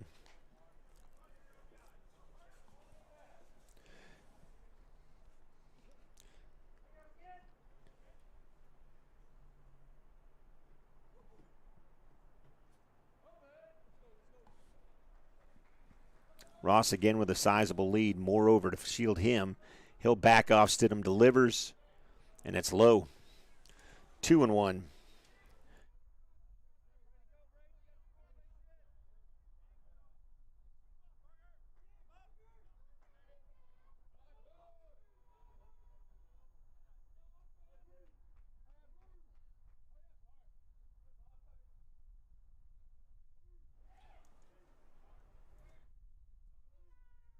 Got it.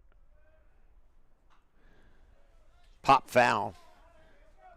Next home game for the Redhawks is going to be Tuesday night as Muskoge's going to come to town. We will not be broadcasting that game as we will give way for another game on the pitch, if you will. Thanks to Ted Lasso, I know that term. Thank you to my mom for laughing at that joke. And Andy Irwin, thanks. 3-2, that is a Netflix education. Yeah, it's 3 and 2. It says 4 and 2 up on the board, but that's impossible. We're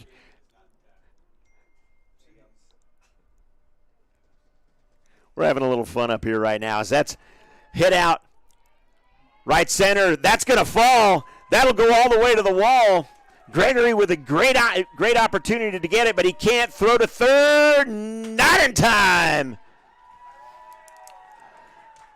And that's a triple by Patterson. An RBI triple to boot.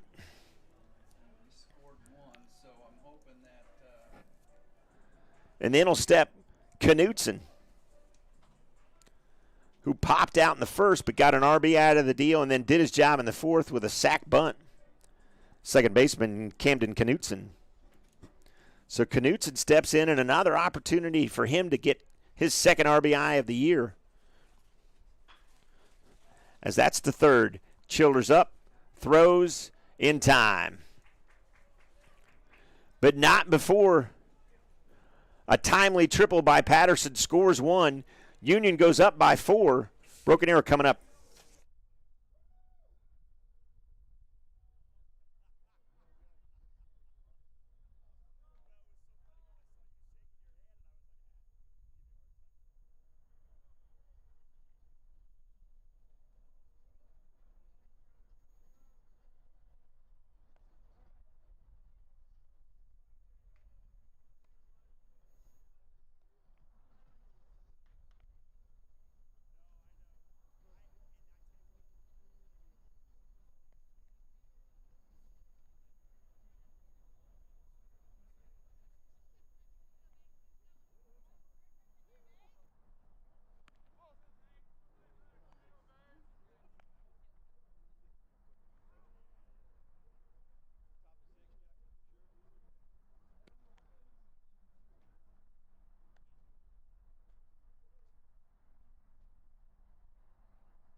Leading off for the Tigers, Cooper Bates. So Bates, who took over for Garvey in center field, leads off for the Tigers here. In the top of the 6th, Shea back on the bump.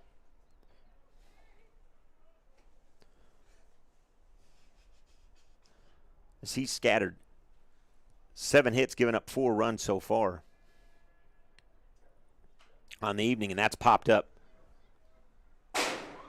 And that'll hit the top of our press box, and everybody sitting underneath the awning looked like those little bitty guys on the Wii bowling game. They just all jumped up. To McNeely, backhanded. Throw to first, dug out in time, and they're saying he's safe, that his foot came off the bag. And it's been a rough night for the first base umpire,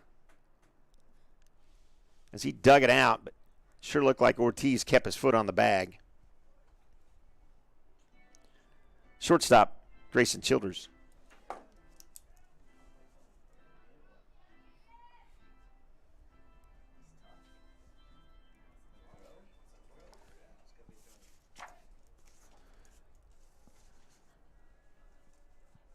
You're going to give him an E6, aren't you? Yep. Gets away from Briggs, and Bates will scamper down.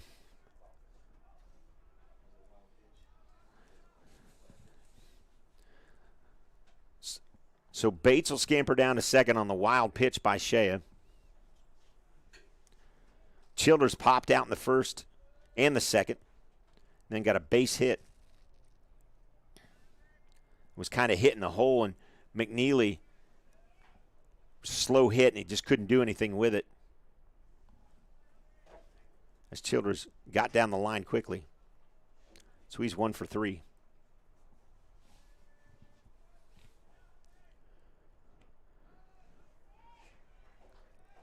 And it's 1 and 2.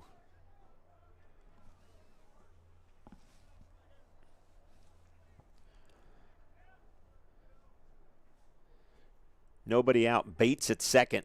The delivery, that'll tap foul down the third base line. And we'll do it again.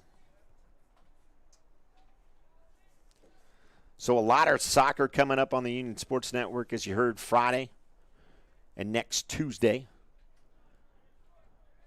We'll have a home baseball game next Tuesday as Muskogee comes to town. So come on out to the ballpark and watch that. Hopefully the weather is, figured itself out. Mother Nature has not been on her bipolar medicine as of late, as you probably know if you live in this part of the country. Shea a 2-2 delivery outside. Briggs with a nice backhand stop. It's 3-2.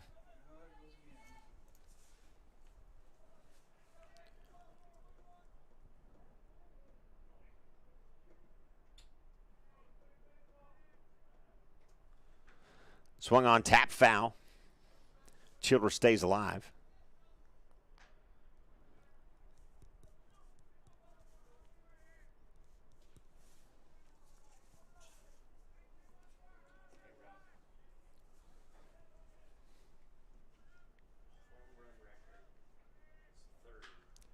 That's popped.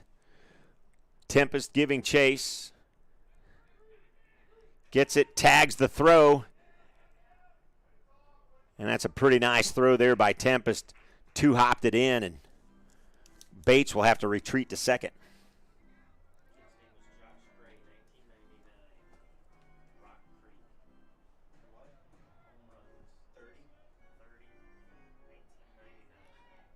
Right fielder Jackson Gregory. Gregory steps in, walked in the first, base hit in the third and the fourth. So he's 2 for 2. Shea delivers low, ball one. Again, I will say, what Tempest has not been able to do at the plate as of late, he has not let that affect his game out in the outfield. As defensively, he's been solid for Coach Newkirk, and you saw it on display there. Tracked the ball, found the ball, running towards the ball, so his momentum is carrying him towards third. And even though he two-hopped it in, made Cooper Bates retreat.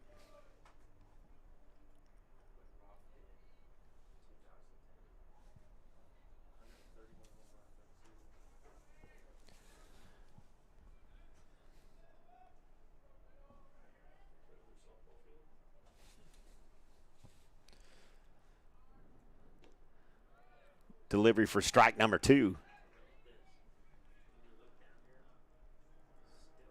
So we approach 8:20 here, Thursday evening.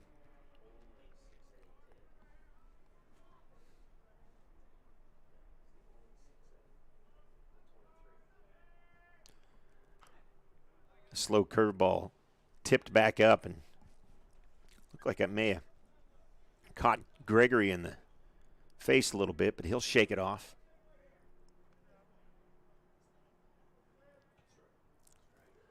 So 1-2.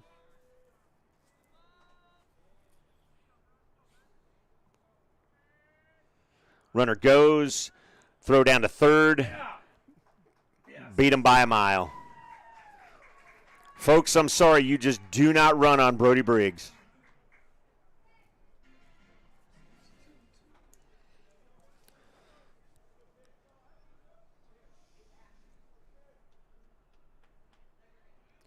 So Bates trying to sneak one out. Briggs said no thank you, and Bates will get a early drink. Time again called by Gregory.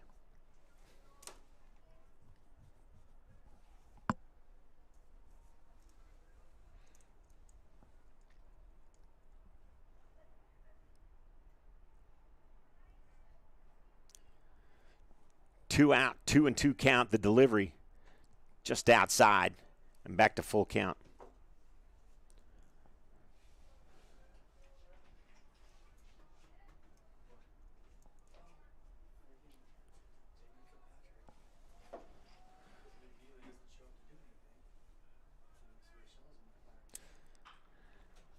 Rope foul.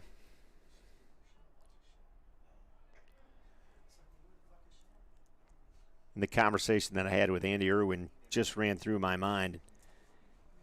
Earlier tonight, he was hoping that the wind would die down once the sun went down. And I can tell you, Andy, it sure doesn't look like the wind's died down at all. 3-2 delivery again, popped up. Briggs looking for it, throws the mask, comes over, and he gets it. So Briggs records 2 of the 3 outs.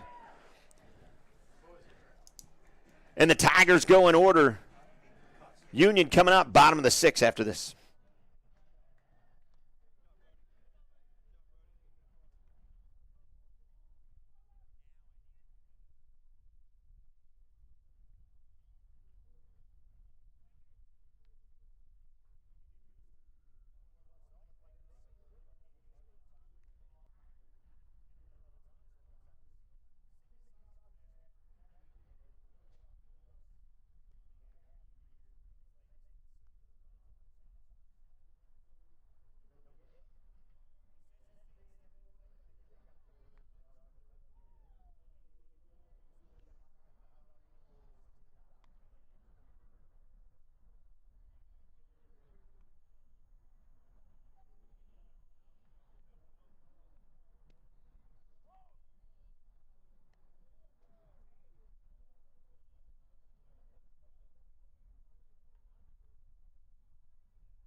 Welcome back to the Union Sports Network. Rogers steps in here, bottom of the 6th coming up.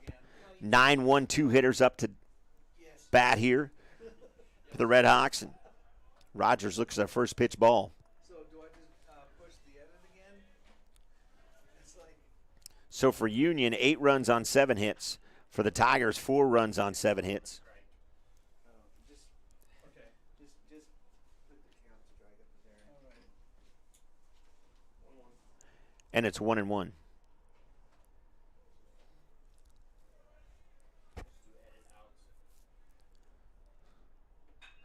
That's roped to center. Bates on his horse. Nice job there running that down. And there's 1 away.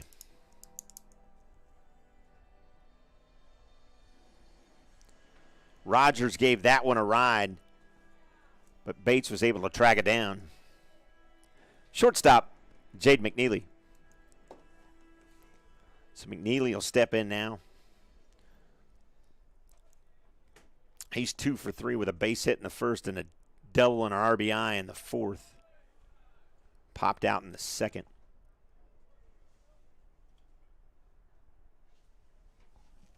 And Henderson looks over. Stidham gets his pitch and outside.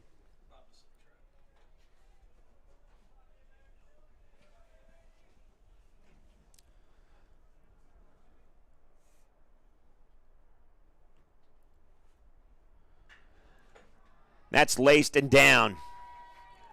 McNeely with another base hit.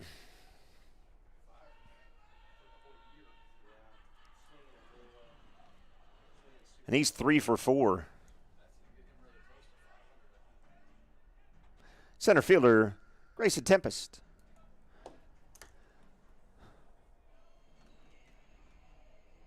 So McNeely swinging the hot bat. Unfortunately, the number 2 hole here has not been, but we'll see what he can do. Be nice to see him just laid out a bunt and use his wheels, but we'll see what Coach Newkirk dials up as they throw over to McNeely. Not even close.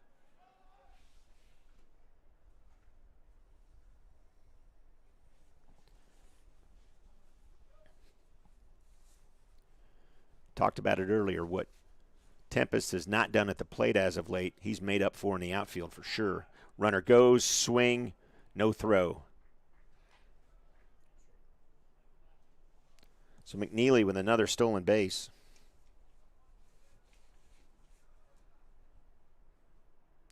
And that's a record that I need to look up.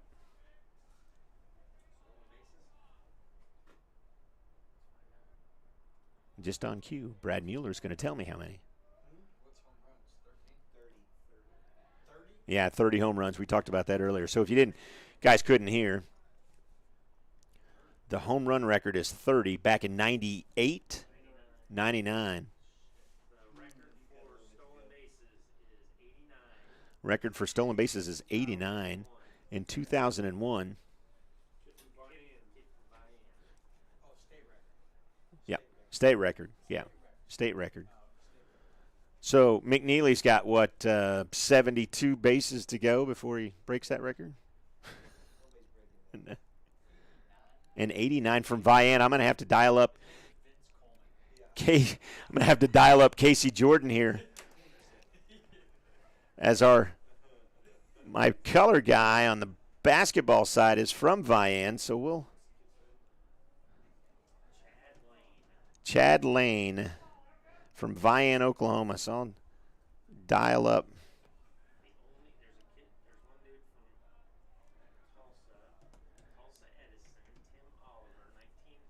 And that's in the dirt. And it's 2-2.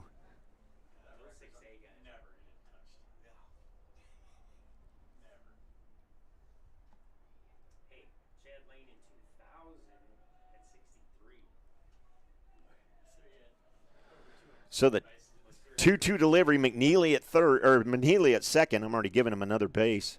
Stidham delivers outside and works it full.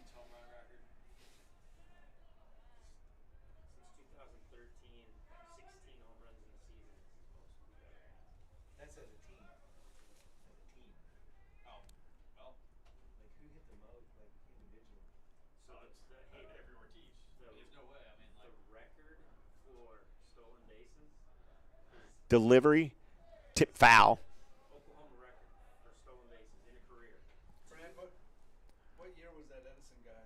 What? 86. Oh. 211. So full count, one away. As I said, McNeely on second after a base hit and a stolen base. Delivery to Tempest and a good eye, and he'll get on base. So right now, with the way Tempest has been swinging the bat, the walk is as good as a base hit. First baseman, Avery Ortiz. So the last time Ortiz was up, they intentionally walked him. And we'll see what they do, and they do it again as they take the bat out of Ortiz's hand to load the bases. Left fielder Gage Arthur. So Coach Scott Dobson gambles here. He walks Ortiz to bring in Arthur. And he may have forgotten that Arthur hit a home run in the first inning. So Arthur with the bases loaded and one away. First pitch is outside.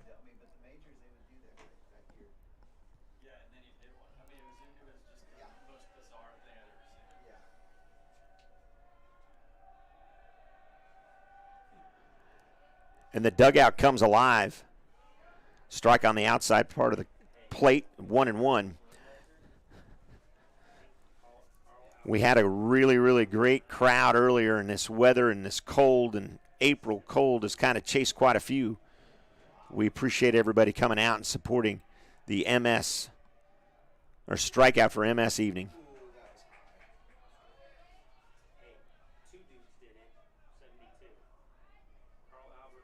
Just on cue, Casey Jordan just retweeted that there's a petition going around on Twitter to make Masters Thursday a national holiday, and I think everybody in the press box, with the exception of maybe Daniel, would agree with that. Just outside. Stidham not happy with that, and it's 2-2.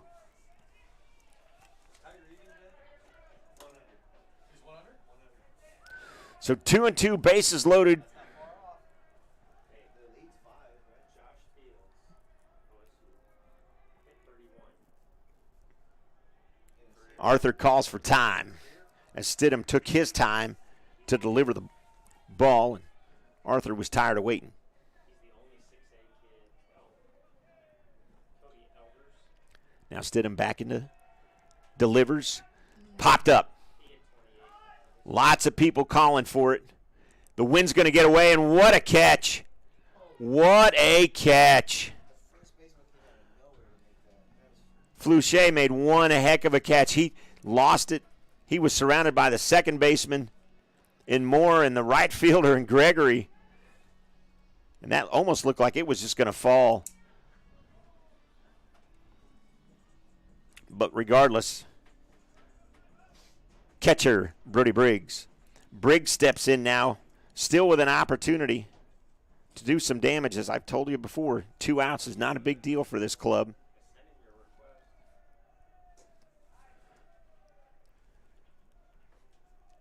And it's 1-0. As Stidham's hat flies off. Take that. Check your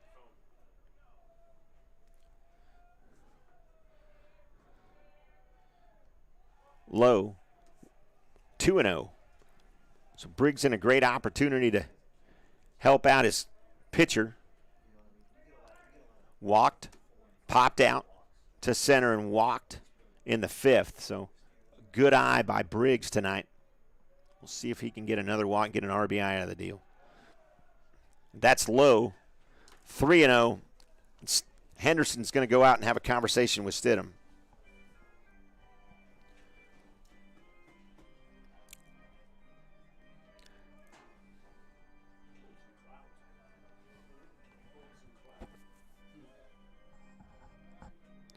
So Stidham, after the conversation with Henderson, sets for the 3-0 delivery to Briggs. And it's low, and just like that, the 3rd walk for Briggs. And another RBI.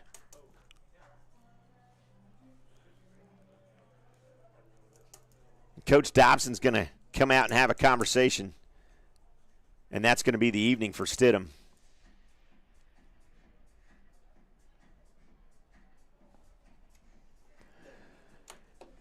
So Stidham will get pulled. We'll get the lineup change. And Preston Petty will be up.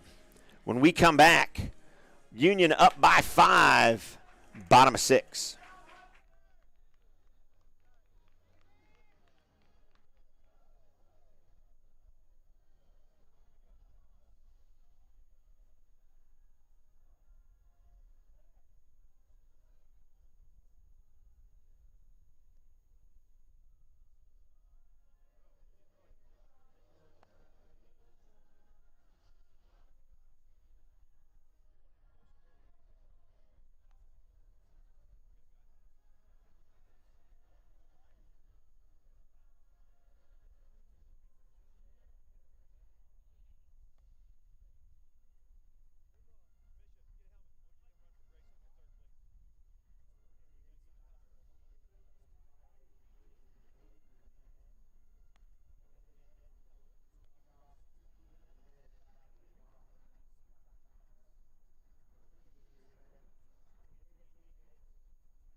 Back live here. We'll find out who the pitcher is here in just a little bit. Petty steps in. Base is still loaded, 2 away.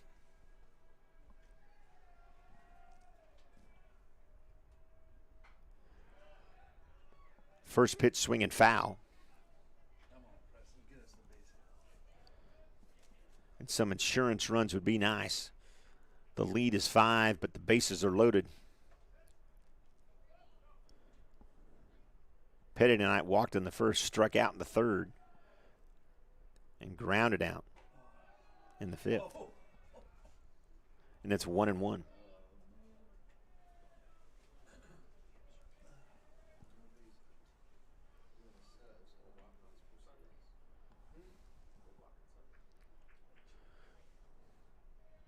One delivery. Fouled away. 1-2.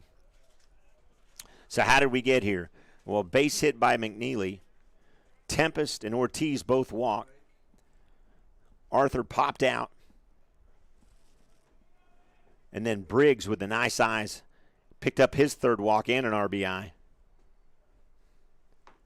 And that's where we are with Petty. Now that's to the hole. Backhanded throw, not in time. That gets thrown away, and that'll go all the way to the backstop and in safely, and everybody's safe.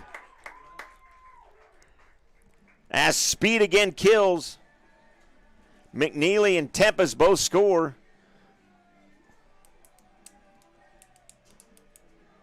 Braden Ross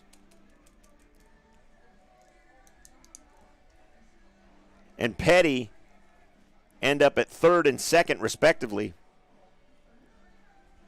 Right fielder Parker Patterson. And Patterson steps in.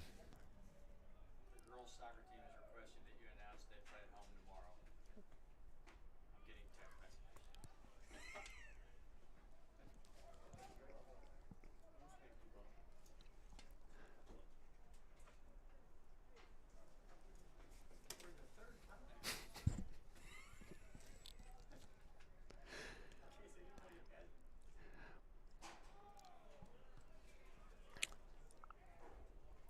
And just like that, Patterson's, I'm laughing because there's a conversation going on in this press box that I cannot repeat or will not repeat over the air.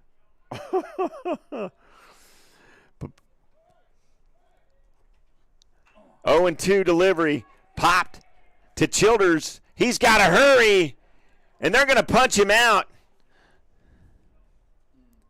And Patterson not happy about it.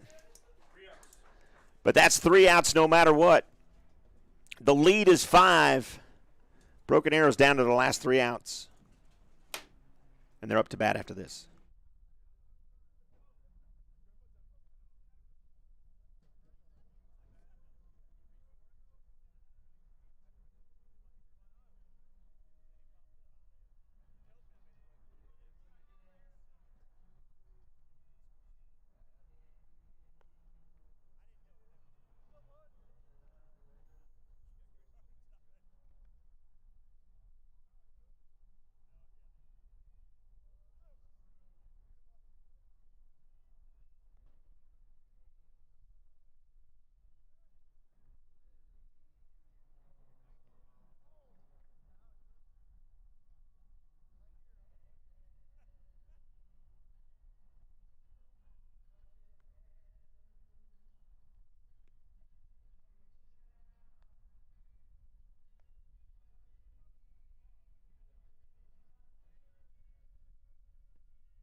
Grayson Tempest with the first pitch.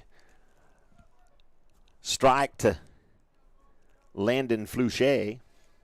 First baseman walked, struck out, grounded out. So he's 0 for 2, and it's 1-1. So the lead is 7. I said 5 earlier because of all the nonsense that's going on in the press box tonight. Thanks to some jokers who think they're funny. Now a bunch of people can't find the ball, and that's going to fall harmlessly as Patterson, Knutson, and Ortiz came together, and I'm not too sure that any of them had a beat on that ball. And Landon Fluchet is safe. Condrey will step in now.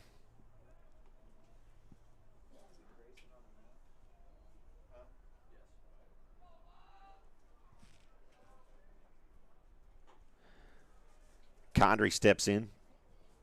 Runner at first is Fluchet on that pop fly that nobody could find.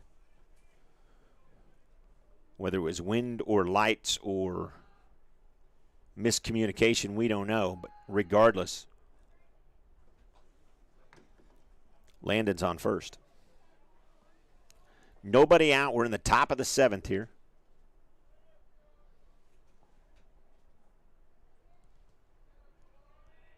Tempest delivers. Strike on the inside part of the plate, and it's 2-1.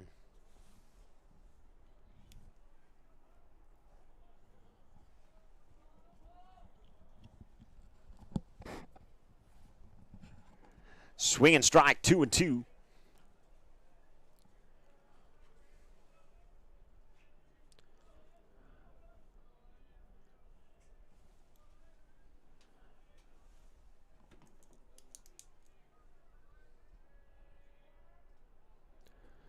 And at the last minute, Condrey calls a timeout, and home plate umpire gives it to him while Tempest was just about in his windup.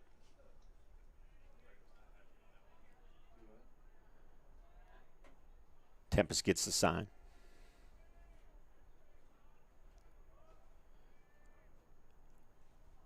And that's the second time in a row, and that's a little late, and I'm not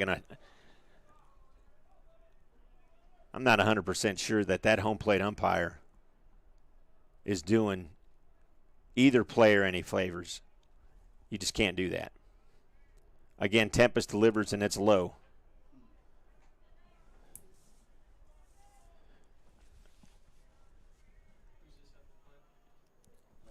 Lane Condrey at the plate right now. He came in the 4th inning and tripled after the long time out because of Garvey. Now he lifts that into left field. Arthur on his horse can't get it, and it'll run past him. McNeely over to grab it, but because of the top pop fly. Brad, are these all considered hits? Or errors? Yeah, all hits, right? Yeah. Catcher, Aidan Henderson. So Henderson steps in now. 2 on, nobody out.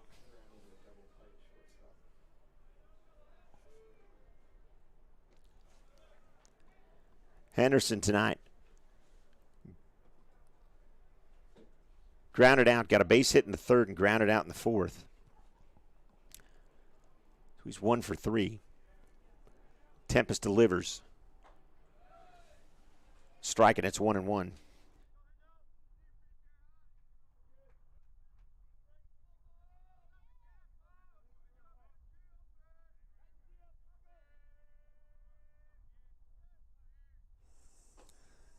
Delivered for a strike, 1-2.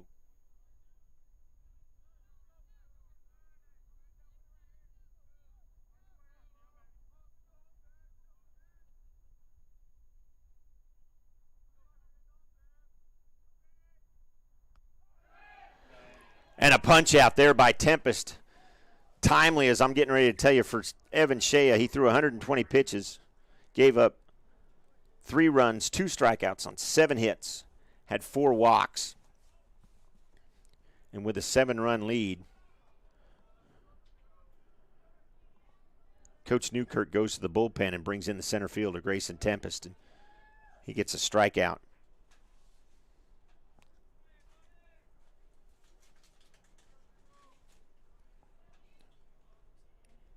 And this should be Brody Moore up with 2 outs, or with 1 out, excuse me. 2 on, that's popped down the right field line, foul.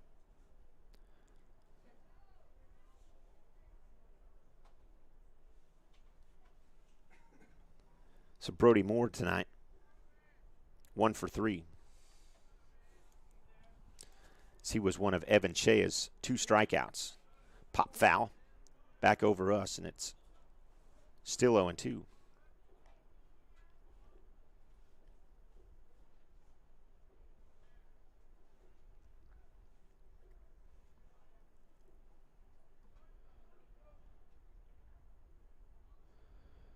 Tempest delivers. And that's strikeout number 2 for Tempest.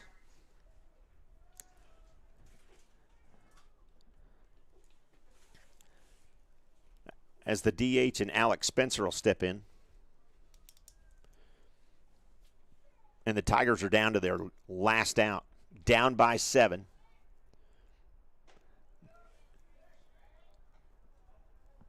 Tempest starts off with a first pitch strike.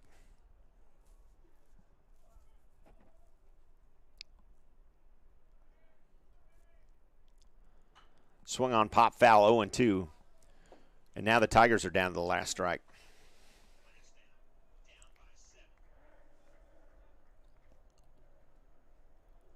Coach Newkirk out to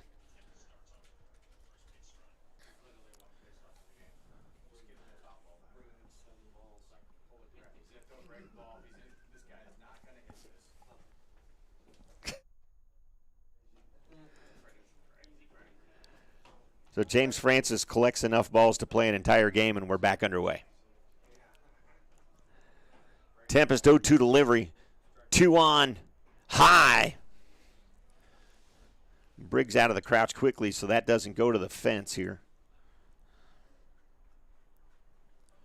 Advance some runners, and that's the last thing you want to do here is give the Tigers any glimpse that they've got an opportunity. Tempest delivers. Ooh, inside. Ducking out of the way is Alex Spencer.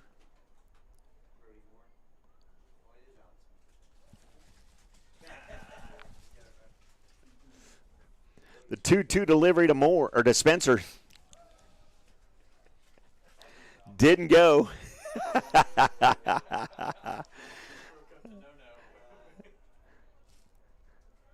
Full count now. 2 on, 2 out.